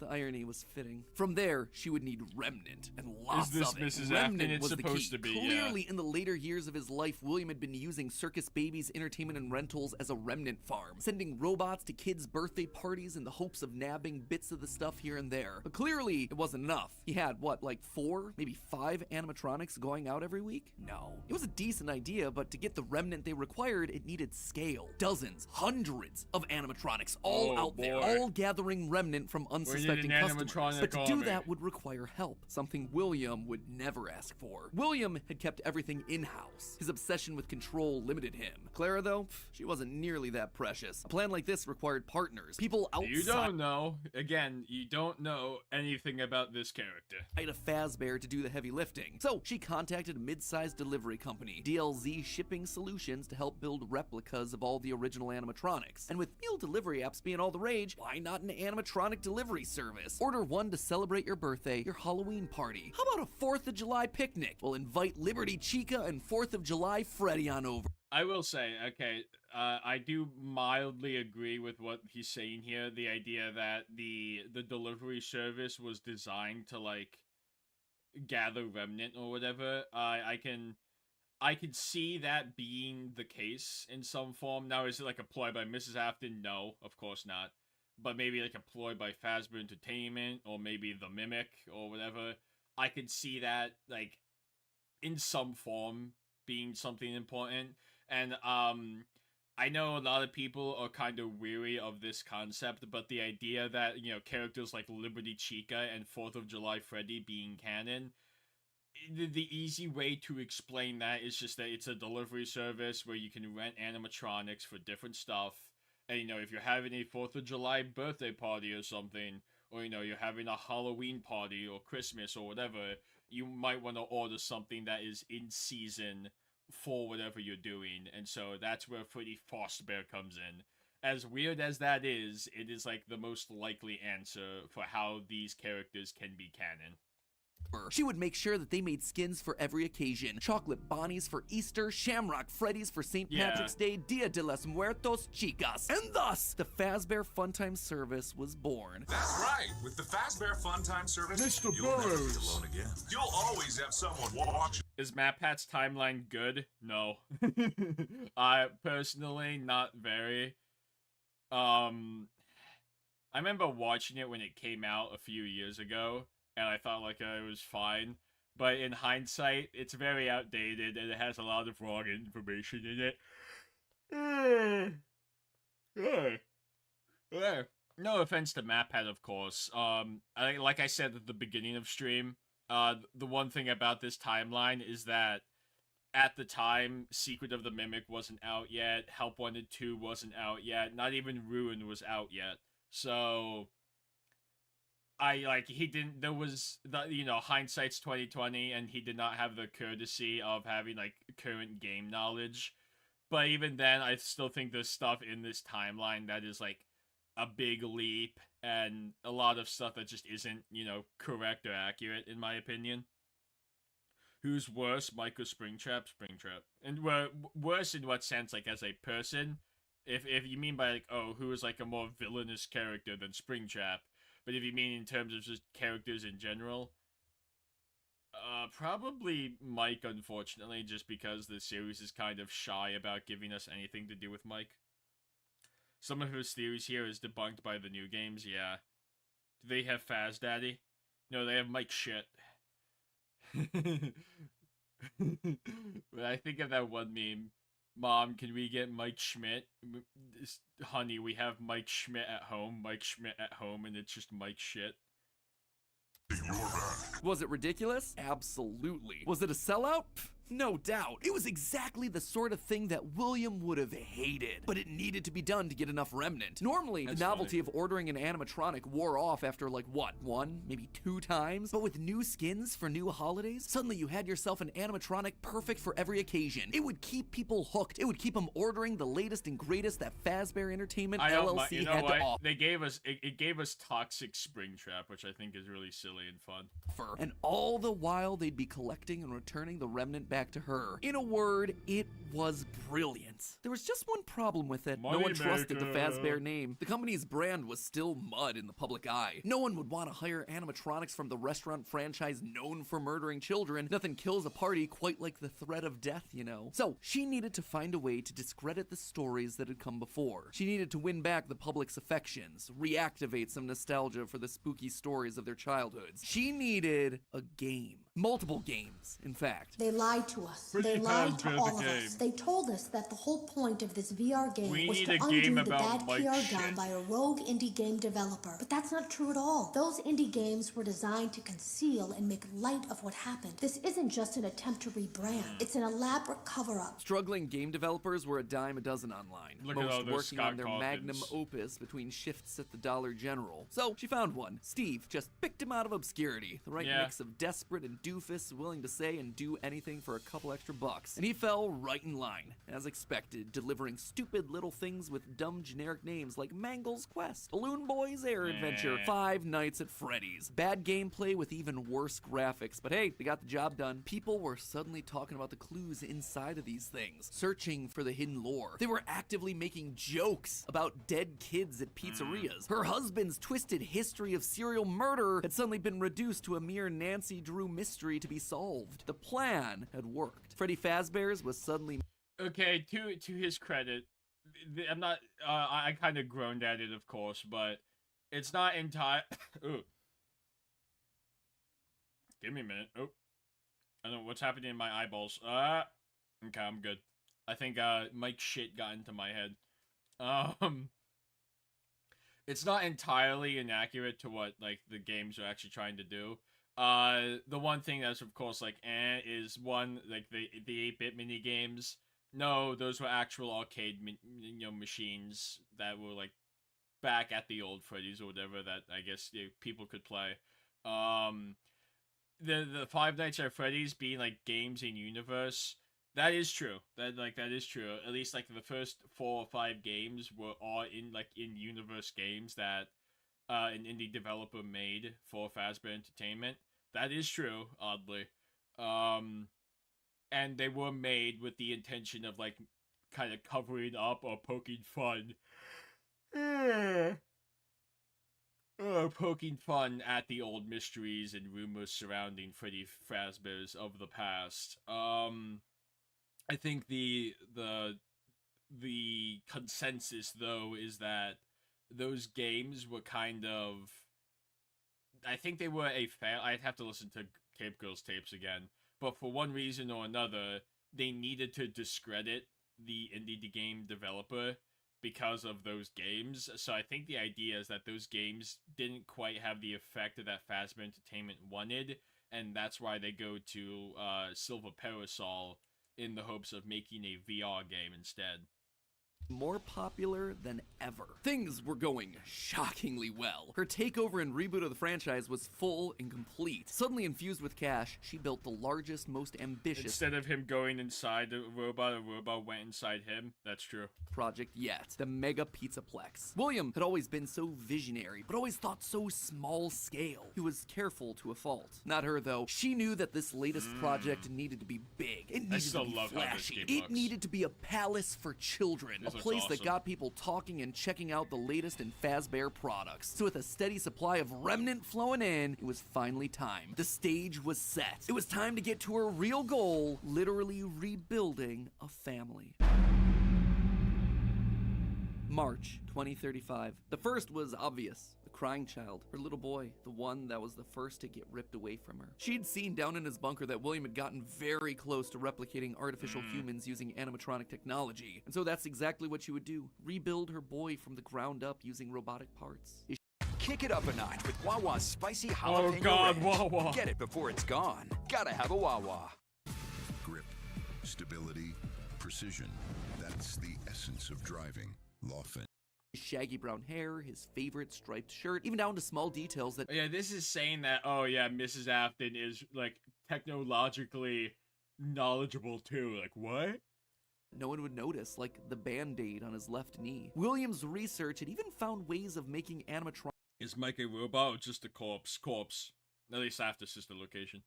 that could bleed. Yeah, but like, again, you're saying that this chick knows how to build robot humans better than William Afton could? And process food, making them virtually indistinguishable from a typical human. He would never have any idea of what he actually was unless he was explicitly told. The only things that could possibly ruin the illusion were any overrides to his internal systems. If something were to, say, interfere with the cameras that he had in his eyes, or cause some sort of a core reboot to his hard drive, or x-ray his metallic bones, then yeah, he would be exposed. But otherwise, to the outside world, he was just your typical, normal human boy. She worked down in the bowels of the Pizzaplex, giving him life, but it was one thing to build him, it was another to help him remember his identity. He died so young, so early in their history, that there was no preserved memories for him, no documentation that she could just download into his digital brain. So bit by bit, she trained him, forcing him to remember who he was. In a corner of the room, she even made a makeshift dinner table, a reminder of their happier days. The family recreated: 2 brothers, a sister, a father, and the mother at the head of the table. The one in charge, the one in command, the one bringing all of this to fruition. But his progress was admittedly slower than she would have liked. At first, he could only communicate through simple ones and zeros, then rudimentary drawings and crude letters. But bit by bit, images of his past life started to come through. Balloons, colors, houses, bears and faces, birthday parties. All for me. Gregory was alive. As the robot boy embraced her, she felt a warmth that she hadn't in decades. This was the joy that she'd been working towards. This was what it was all for. Her son, back in her— It's just so fan fiction.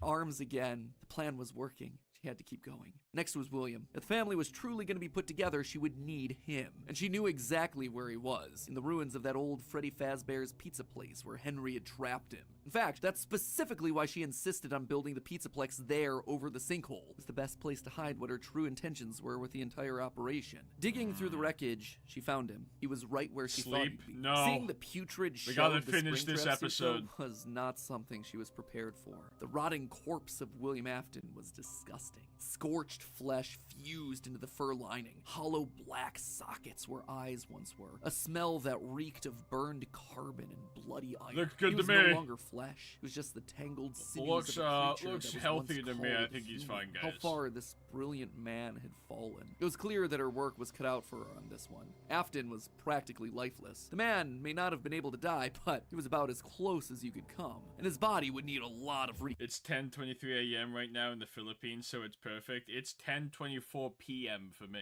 Construction. Replacement arms and endoskeleton reinforcements were the top priority. Maybe pulled from their new line of glam rock animatronics. You'd have to see if they had any spare Bonnie parts lying around that they could steal. I mean, you don't even need to, like, I guess that was his own theory, so maybe he, like, talked about that in a previous theory, but yeah, like, Burntrap's body has pieces from the Glamrock's, like, endoskeleton. In the meantime, though, she threw the husk that was once her husband into a life support pod infused with aerosolized remnant to help keep him stable. But more important than recovering his body was recovering his mind. In his current state, he was comatose, an empty shell. Severe brain damage starts at temperatures over— Who subscribed? Let's see.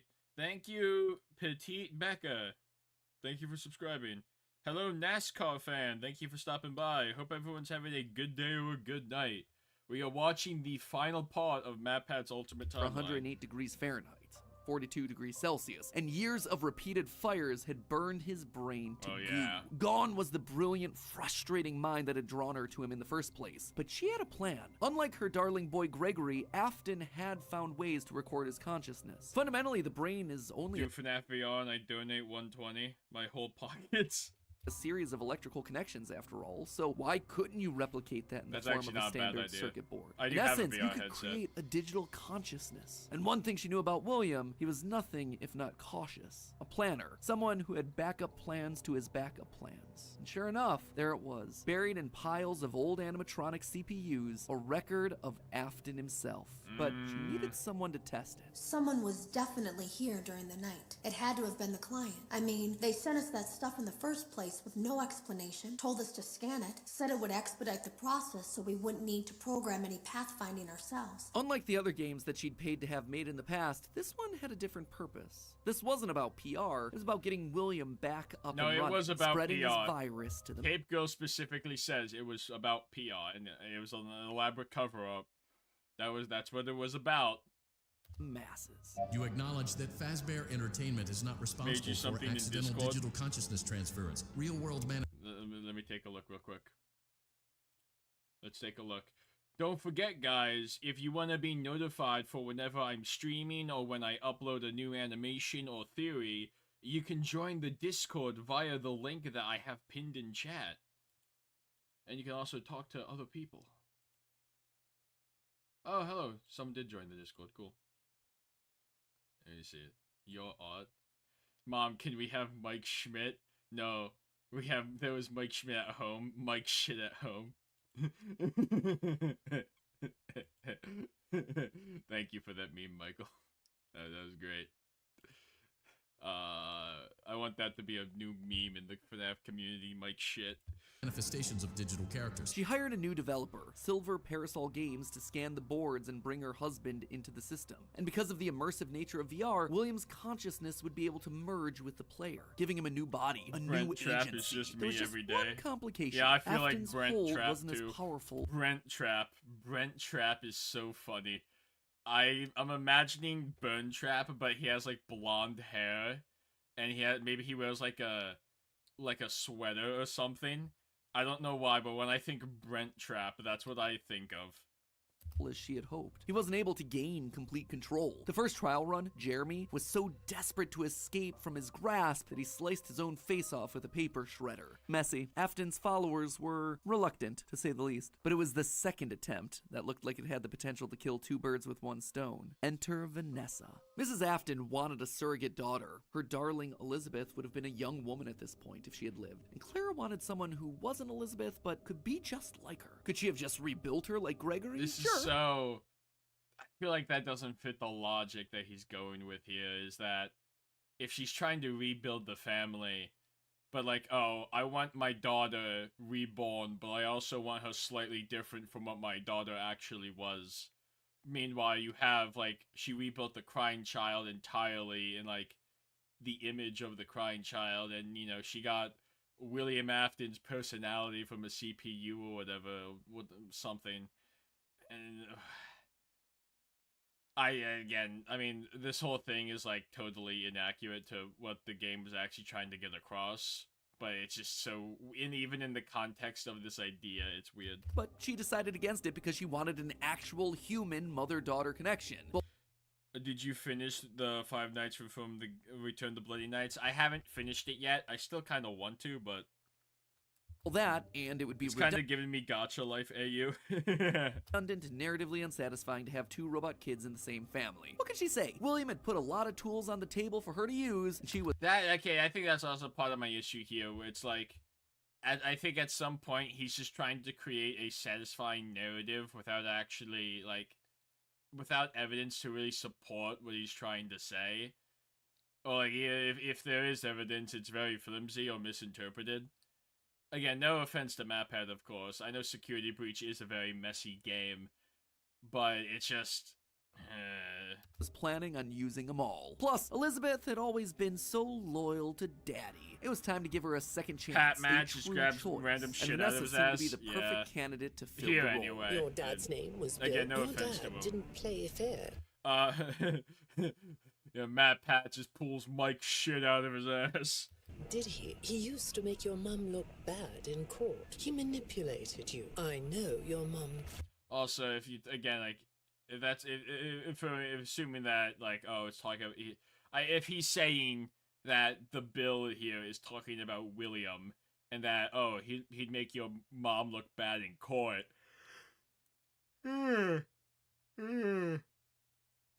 There's I feel like that goes against a lot of what this theory is trying to get across, like, oh, Mrs. Afton's trying to rebuild the family or something, or that she divorced him. I guess you could still fathom, like, oh, he would, like, make her look bad in court so he could keep the kids. I don't know, it's weird. After she lost the custody case. I was supposed to be a good girl. Making people look bad? We focus Yeah, on I Drake's mean, finances, so he can focus. That's in character for William, assuming the bill in reference is talking about William. My point was that, like, I don't know, I feel like it's weird, like, you're painting Mrs. Afton as, like, oh, she wants to put the family back together. I feel like if William was really doing crap like that, she would not go out of her way to try and bring him back, especially, like, oh, let's make an entire VR game with the purpose of bringing that guy back. That's so weird, in my opinion. On the field, that's the betterment effect. So Afton sued his wife, possibly. Well, not, I mean, maybe not even sued, but, like, she could have taken him to court, and then he was just, you know, like, an ass about it. She started as a QA tester at Silver Parasol Games, the VR game development company that was part of her plan to bring back William. But more importantly, Vanessa checked all the correct boxes. Right age, blonde, green eyes with a fondness for flowers. Right age. Let's say, like, Vanessa's like 20, 30 at best.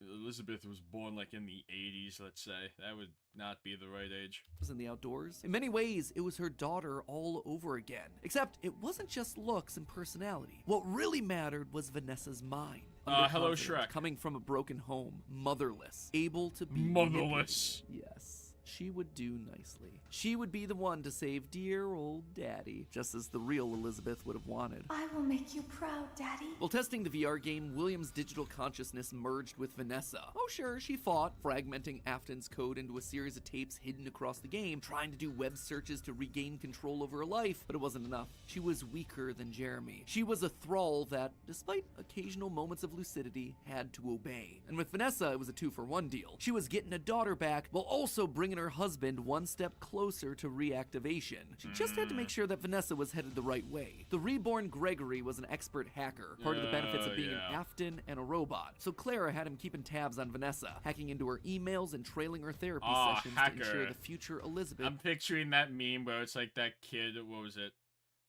That kid in front of, like, giving a thumbs up and nodding while in front of, like, a laptop in school or whatever. Jimmy decided to go out with a bang.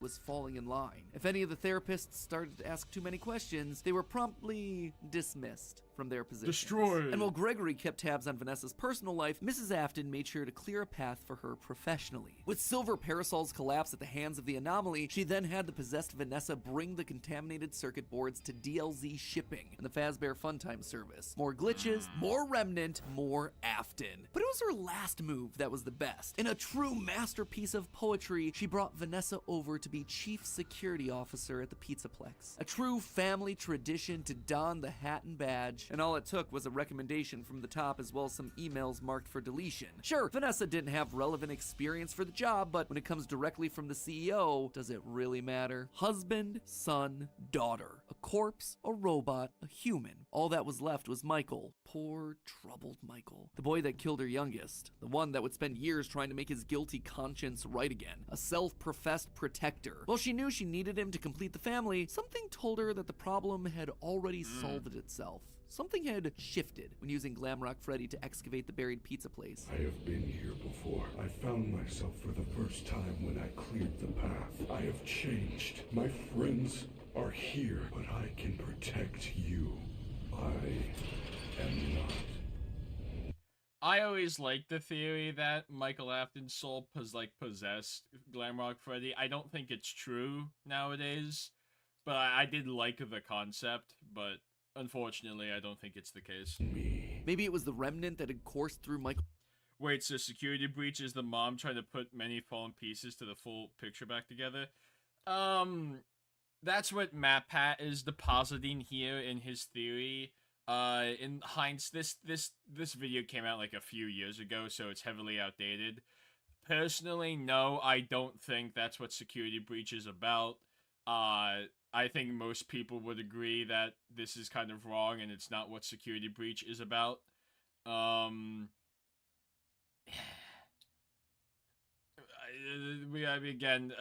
Mrs. Afton being the CEO is just something kind of pulled out of the trash can. In reality, Security Breach, it's the Mimic. It's all about the Mimic. Veins. Maybe it was the spirit of Michael living on as a protector, but he was there, somewhere inside of Glamrock Freddy. She could feel it. And just like that, she'd won. She'd done it. Sure, there were still some kinks to work out, some final brainwashing of Vanessa, some rehabilitation of William, but they were there. Finally, all together again under one roof. The Aftons reunited. A happy ending. And that's how it could have ended. That's how it should have ended, had it not been for a few unanticipated developments. For one, something was just wrong with the Pizzaplex. Almost as if the entire building was haunted, possessed. Puppet plushies hiding on ceilings, behind crates, places that they had no earthly way of belonging. Staff bots with greasy tears down their eyes acting like they were being puppeteered by some sort of a nightmare. Even their sounds had the echo of nightmares long past. It was as though a guardian spirit of the past Wait, then who would be the girl you play as in the Rune DLC? Because there was only 3 kids. It's just, Cassie is Cassie. It's not... This theory, again, like, take it with a grain of salt. This isn't like an accurate depiction of what Security Breach is actually about. Gregory is not a robot. Vanessa is not supposed to be a replacement for Elizabeth. Glamrock Freddy is not possessed by Michael Afton. Burn Trap is not William Afton. Even if it is his body, it's the Mimic. Refused to move. By the way, hello Solus Prime. I love how Mike has a cute mask on in Fnaf 6. Yeah. Vaughn. As long as her husband was around, it too would linger. Only now, it wasn't just in one body, but it was in the essence of the building itself. She had seen stories of houses built on burial grounds getting possessed by angry spirits, but she'd never assumed that it could be real. Then again, in a world of living spirit metal and mind-controlling glitches, who was she to be so judgmental? The whole thing was ridiculous. Why would this be the line that she refused to cross? After all, the Pizzaplex was built over the burial ground of angry spirits, but it was the power cords that finally convinced her that something was wrong. Suddenly, these cords were striped black and white, like the security puppet from generations ago. The very foundations of this place, the materials and wires that constituted it, were rebelling against her, against the Aftons, against the quest to bring them all together again. And it was being helped by something else, something slithering through the building. Maybe they were connected, she couldn't be sure, but a blob of living wires could be heard oozing through the walls, stealing pieces and parts of the old animatronics showcased in Rockstar Row. She could only assume that it was a byproduct of all the remnant they'd... Security Breach's storytelling is really interesting because, especially when the game came out, a lot of people were just like, very inept at understanding what Security Breach was trying to get across, and like, the fact that there were multiple mysteries going on in the game. On one end, it's very confusing. It's a lot of information, and it's a lot of like, who joined? Oh, that's Nero. Hi, Nero. Guys, we have a surprise guest. Yep, it's me again. Hello, guys. This is Nero. Say hi to Nero, guys. Is the fucking Mimic. This is my friend, the Freddy Paper Pal you see on screen. His name's Nero. Say hi, Nero. Hello. Anyway, as I was saying. Wait, Char the Flame says, I'm thinking, and now that I'm thinking that every FNAF building except the one in FNAF was stacked on top of each other. More or less. You're breathing down your mic. Oh, shit. You're eating your mic, actually. Yeah, that's better. What was I saying? Security Breach. Security Breach has a lot of, like, details in it that build, like, different mysteries and whatnot. For example, the one that MatPat brought up with the whole, the blob stealing parts from, like, Rockstar Row and whatever. That's something that's, like, you'll only realize, like, once you look at the Blob's model and the fact that there's stuff missing from Rockstar Row, along with stuff like, I think one of the logs calls out, like, oh, broken glass or whatever, something. And then there's, like, the whole DLZ shipping solutions one. I didn't even know this until a little while ago. DLZ shipping solutions, I believe, was, like, originally mentioned in FNAF AR, but it is actually present in Security Breach. There's, like, I didn't realize that there were actually a few connections to special delivery that Steel Wool added, which made, like, again, I was just surprised that they incorporated all that stuff. But a lot of people just at the time, because Security Breach was such a big game with, like, so much particularly atmospheric story, a lot of people just, like, were kind of inexperienced and inept at realizing a lot of those details. By the way, how's your day going, Nero? Yeah, it's still fine. We're just watching, we're almost done, but I've been watching Matpat'S Ultimate Timeline. Oh, 14. Matpat. Who said 6-7 in chat? The bit of no more 6-7, no more 6-7. Okay, I think we're good. Neo channel. I've had this stream running while watching a death toll for Dead Space. Is that like kill count, but like off-brand kill count? Been collecting from Sorry. Say the FNAF lore, but you have to only use 10 or less words. Freddy Fazbear. There we go. Afton's testing, she knew that both light and dark remnant. Oh wait, I guess I can share my screen. Wait a minute.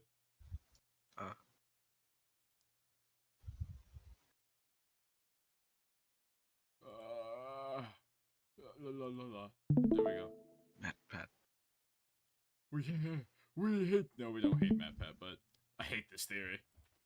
Existed, one of positive emotions and the other created from anguish, anger, agony. Perhaps this thing was an amalgamation of all the darkest parts of the pizzeria's history, a collection of the hatred still housed inside these defunct endoskeletons and exosuits. As long as it was left alone, it seemed to be harmless. But if any Afton outside of Michael got too close, it would lash out wildly. Even young Gregory, looking to punish the family that had been complicit in its horrible creation. Little did she know, though, that Gregory should have been her biggest concern, that bringing the family together would have some unforeseen consequences. Gregory was normally the goodest of boys. She had literally built him that way. But lately, he'd been disappearing more and more often, disobeying her orders, requests. She knew that he loved playing on the arcade machines once the Pizzaplex closed, being so good as to top the leaderboard on practically all of them. But lately, he was nowhere to be found. She suspected his absence had to do with Glamrock Freddy's failed performance the other night, when he malfunctioned live on stage. Almost as though the core programming of Freddy responded to seeing this rebuilt small boy. Almost like it awakened something.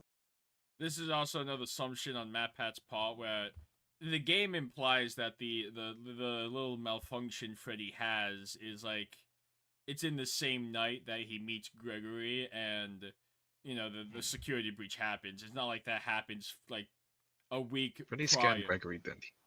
Yeah, he did in the game. I think it is implied that he scanned Gregory or something, and that's what caused him to have like a meltdown or whatever. But it's like Matpat here says that it's like, oh, that happened like like a week or so prior to Freddy waking up and finding a kid inside his like chest cavity.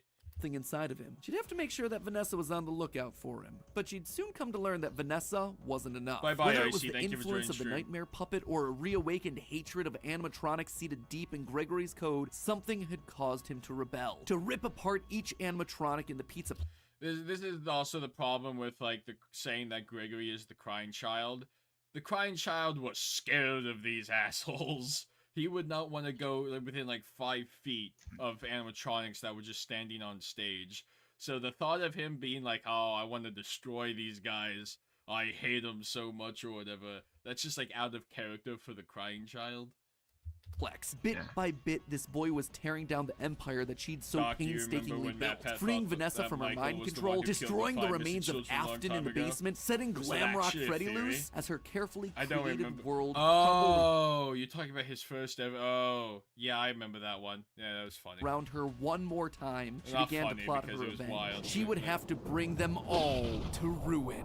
There you have it, my friends. Nearly a decade in the making, my FNAF timeline for where the franchise is here in 2023. The year of Fazbear Frights, by the way. As always, it wouldn't be right for me to finish without going over some of the more controversial takes that I just handed out. I think we can all agree that this part of the timeline was always going to be the hardest. So let me just break down some of the major points. First of all, Tic Tac. Tic Tac. Share your good vibes. Jesus. Okay. What are you doing in a meeting that could have been an email? Lots of fads. Losing interest. The biggest swing of this episode, and obviously the one that everything else rests upon, Mrs. Afton being the CEO of Fazbear Entertainment LLC. Here's why I went with this route. Now, first and foremost, the head of Fazbear Entertainment is the single biggest mystery that we're meant to solve at this point in the lore. The Ultimate Guide brings it up repeatedly. Who's running the show? Who is okaying these decisions? And in the security breach memos, we get multiple mentions of someone manipulating things from the top down. Whoever this is, they are the person driving forward every other facet of late-stage FNAF lore here. They're the puppet master who's hiring the indie dev. They're the ones relaunching the brand, building the Pizzaplex over the burial ground. So everything at the end of the timeline relies on this one singular answer. It's just, the answer, the books gave us this answer. For as unfortunate as it might be, Tales from the Pizzaplex is very vital in understanding what was going on in Security Breach. Secret of the Mimic helps with, like, the Mimic stuff, of course, but, like, in terms of, like, Fazbear Entertainment, it gives you like a new CEO in the form of Mr. Burrows, and there's like a board of directors, and it's all just about Fazbear Entertainment in of itself is a villain in the franchise, and it's it's like it's like the big bad capitalist corporation. They cut corners where they think they need to, and where they don't even need to. They want to replace their entire staff with robots. They build on the old ruins of the old Freddy Fazbear's because, hey, we own that land and it's gonna save us money. It's as simple as that. Now, as I see it, there are two possibilities here. One, an adult robot Elizabeth, like we see older versions of robot kids in the fourth closet, or Mrs. Afton. Could it be someone completely new to the franchise? Absolutely yes, but in a game with so many returning faces and repeated themes, it would be pretty random and arbitrary. So, between these two girl bosses, who then would it be? Well, Elizabeth always wants to please her daddy, so she'd be most likely wanting to bring him to life. But then, what's Vanessa's role in all of this? Vanessa is clearly meant to be a parallel for Elizabeth. Same hair, same eyes, similar backstory. Same hair, he says. One's blonde, one's ginger. But if the main goal is getting the Afton family back together, which seems to clearly be the case in Security Breach, then there's no need for Vanessa to be involved at all. We already have Elizabeth running the show. It would also mean that we suddenly have two robot kids running around, which feels narratively repetitive and quite frankly kind of dumb. Now look at Mrs. Afton. We know next to nothing about her outside of any clues that we can get from Immortal and the Restless and Bellora's song. But what her being head of Fazbear does is make every other piece of the lore fit. Suddenly, you can have one of every other type of character. One robot kid in Gregory, one brainwashed human in Elizabeth/Vanessa, one OG corpse in William, and one possessed animatronic in Mike. Narratively, it makes everything else cleaner. Legally, it's also the option that makes the most sense. As I call out in my narrative, she'd likely have some stake in the original company and all of its assets. So as Faz... No. Again, if they divorced, it's very unlikely that she would have any say in the matter because she's not part of the family anymore. I don't know how legal stuff works though, but I don't it would go to the board of directors because they set up early on. There's always been like a board of directors that were part of the company, so it would be whoever like the board is. Fazbear folds as a company, I'd suspect a lot of it would return back to her. But there was one clue that really sold me on this particular direction, and that was this right here, in the Post-it room. The big lore central of Security Breach, a dinner table scene with the whole family, including the mother. And not only is she there, she is at the head of that table, the position of highest honor and responsibility. She is the one in charge, with William being relegated off to the side. That one scene shows that we have to include Mom in there somewhere, and the only place it makes sense for her to be is at the top. Now, there is one big dilemma with my interpretation of all this. The Ultimate Guide really seems to point out that the head of Fazbear doesn't want the glitch trap virus to spread. They call out one particular email in Fnaf AR where the legal team calls a cease and desist to all action about scanning the circuit boards. And even in Fnaf VR, we're told that the circuit boards get stolen back by the client, presumably once they realize what danger is on there, trying to stop glitch trap before he spreads and gets out of hand. Here's the problem with that though: if the head of Fazbear doesn't want Afton to rise again, why'd they restart the company in the first place? Why'd they build over the Fnaf 6 pizzeria? Why'd they go through an elaborate cover-up to make the possessed Vanessa an important part of the company? Just doesn't make a whole lot of sense. It would be the most inconsistent series of actions ever, but I did want to call attention to it since it seems to be the route that the official guide is trying to steer us towards. Moving on to minor point number 1, the Five Nights at Freddy's games were made by the Rogue indie developer. Here's the thing, Fnaf VR opens with this line: "That's why we have recreated many of these completely fictitious scenarios, lies that you've been fed over the last several years, into a hilarious VR game." It's recreating the lies told to you by the indie developer, and since Help Wanted has direct recreations of FNAFs 1 through 3, it means the games must be part of the fabrications that this developer made up. Also, all of this is heavily implied in the story of the same name, Help Wanted and Tales of the Pizzaplex, hence FNAF 1 through 3, canon games within the lore of the series. Big swing number 2, the elephant, or ghost in the room, Charlie infecting the Pizzaplex. John from the channel FNAF has made some great findings about Charlie's influence over the Pizzaplex. The cables that look like the striped arms of the puppet, the Nightmarion plushies that you find hidden across the Pizzaplex in weird places, the staff bots with creepy smiles and in your dreams written on the front. All of these things scream puppets. Plus, the puppet mask not having tears in the blob seems to imply that Charlie's spirit exists elsewhere. She is still in play, and she has an important role, especially in Gregory's Post-it room. The doors to the Post-it room in the game's code are called Charlie doors, and inside we see a bunch of lit up nightmare staff bot heads. Suspicious, to say the least. The channel ID's Fantasy did a great theory looking at the Post-it notes, concluding that the crying child / Gregory isn't alone in this room, but rather might be communicating with someone. A spirit, Charlie. Here's the thing, so the big issue with Security Breach is that Scott didn't tell Steelwool what the actual story was, as weird as that sounds. It was really just like, a case of miscommunication. But like he'd tell them to like add in a few things, like, oh hey, can you put this room there, or like add this detail somewhere or whatever. But then he also let them kind of do their own thing with the story. He said like in that interview with Doc where he didn't want to totally control what they were doing or whatever. But then, like, because you had the hodgepodge of, like, Scott's intentions and then also Steelwool, you had, like, the mess that is Security Breach. So, yeah, there's a lot of stuff in there that seems to be pointing towards, like, oh, Charlie's haunting the Pizzaplex, or, oh, look, it's the Afton family made of, like, these staff bots or whatever, or like, William Afton's in the basement. In reality, the intention was, like, oh, it's the Mimic in control. The Mimic is, like, mimicking William Afton or whatever. The glitch trap is like the Mimic program or something, yada yada yada. But that is not obvious if you just play Security Breach by itself, unfortunately. Again, hindsight's 20/20. So like when he says like, oh, William Afton is Burn Trap, I understand where he's coming from, because that's what a lot of people thought when Security Breach came out, and we did not have like the proper information at the time to really think otherwise.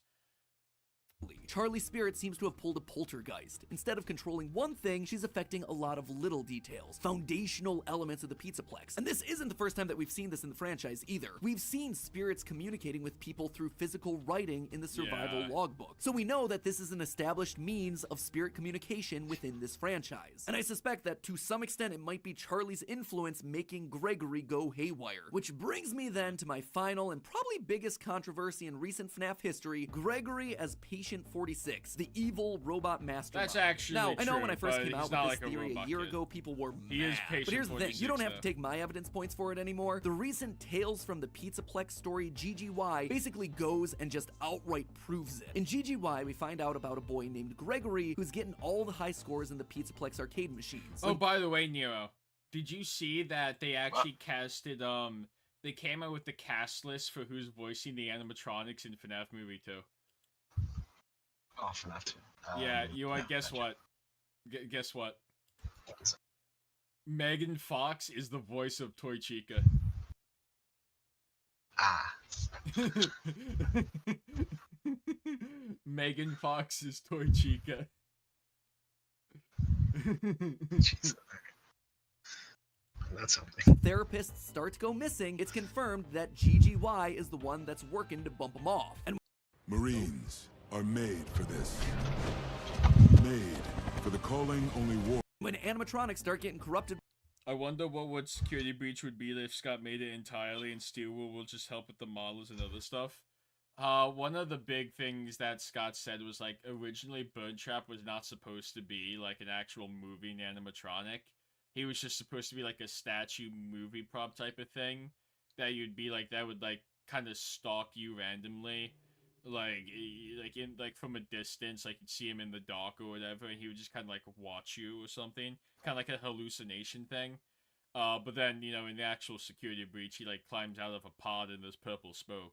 Again, it's not a surprise that people thought it was William Afton, but Mimic is Gregory. He said in one of the theories he made, well, I think that's the theory for the... Gregory's not the Mimic, but Gregory might have been, like, brainwashed or whatever. By a mysterious glitch, GGY's letters are found inside the code. He even chooses the code name Dr. Rabbit, for crying out loud. But obviously, by the time of security breach, Gregory is working against Burn Trap, Vanessa, and the animatronics. Why? How? Well, it's not really clear. I tend to believe that something must have happened to cause him to either lose his memory or be reset in some way. Maybe it was Charlie talking to him in his post-it room. Maybe he hit his head. Maybe it was the connection that he made with Mike on stage in Glamrock Freddy. Not exactly sure, and I don't think we have enough clues to solve any of it yet. But it makes sense from a story perspective why he'd start off evil on Afton's side and then switch to trying to destroy him and not knowing who he is in security breach. And with that, my friends, I'm wrapping this thing up. Congratulations, we are on page 40. 22,000 words of FNAF, baby. Practically just wrote myself a Tales of the Pizzaplex short story. Have I answered everything? Good luck. Okay, well, that was Matpat'S ultimate timeline. Let's see, let me look at chat. Matpat and Tom I think is like going crazy with these theories ever since Gregory's a robot theory. Yeah, ever since Security Breach, I think, like, game theories kind of took a turn. Like, the earlier franchise, I think he did a pretty good job with, like, deciphering what they were saying for the most part. But otherwise, like, I know I kind of dropped out of watching some of the theories. Maybe I'll have to watch them in future streams now. But there was one theory I think Tom made about, like, was it Eleanor, a circus baby, being used for the missing children's incident by Afton or whatever. And I was just like, I remember I just, like, vaguely saw it on Twitter a few months ago, and I was like, what the heck is this guy saying? It was just kind of, like, wild, and they really take some weird turns with, like, interpreting the lore or whatever. All hail the holy Matpat, the great horned rat says. Hello, great horned rat. I wish Matpat was still in business. He still does stuff, but of course he doesn't do, like, game theory or film theory anymore. Apparently he's gonna be in the FNAF movie. Oh yeah, that's the other thing, Nero. Matpat is voicing Toy Bonnie in FNAF movie 2. Toy Bonnie. Yeah. I don't think that's... Right, I was just kind of wild. The Megan Fox one is what got me. Oh yeah, for those who don't know in chat, it was announced a little bit ago that the toy animatronics are gonna have voices in the movie. Apparently, one of them is Toy Chica is voiced by Megan Fox, Toy Bonnie's voiced by Matpat, and then Toy Freddy's voiced by Kellen Goff. Anyway. that's going to be it for this stream. I hope you enjoyed me watching Matpat'S Ultimate Timeline. This was entertaining. Had a lot of fun thoughts. Now I'm awake, of course, at the end of the stream. But thank you, Fnaf, for stopping by also. What about Mangle? I don't know if Mangle has a voice. They didn't announce that Mangle has a voice anyway. It might just be like static noise or something. Dang, you missed the whole thing. That's okay. It happens. Anyway, I hope tomorrow to stream again. I was talking with one of my other friends. We might be playing Deltarune finally. I've been wanting to play Deltarune for a while, so we might finally get around to doing that. But anyway, as per usual, I hope you have a good day or a good night, whichever it is for you, and I will see you all next time. Peace out!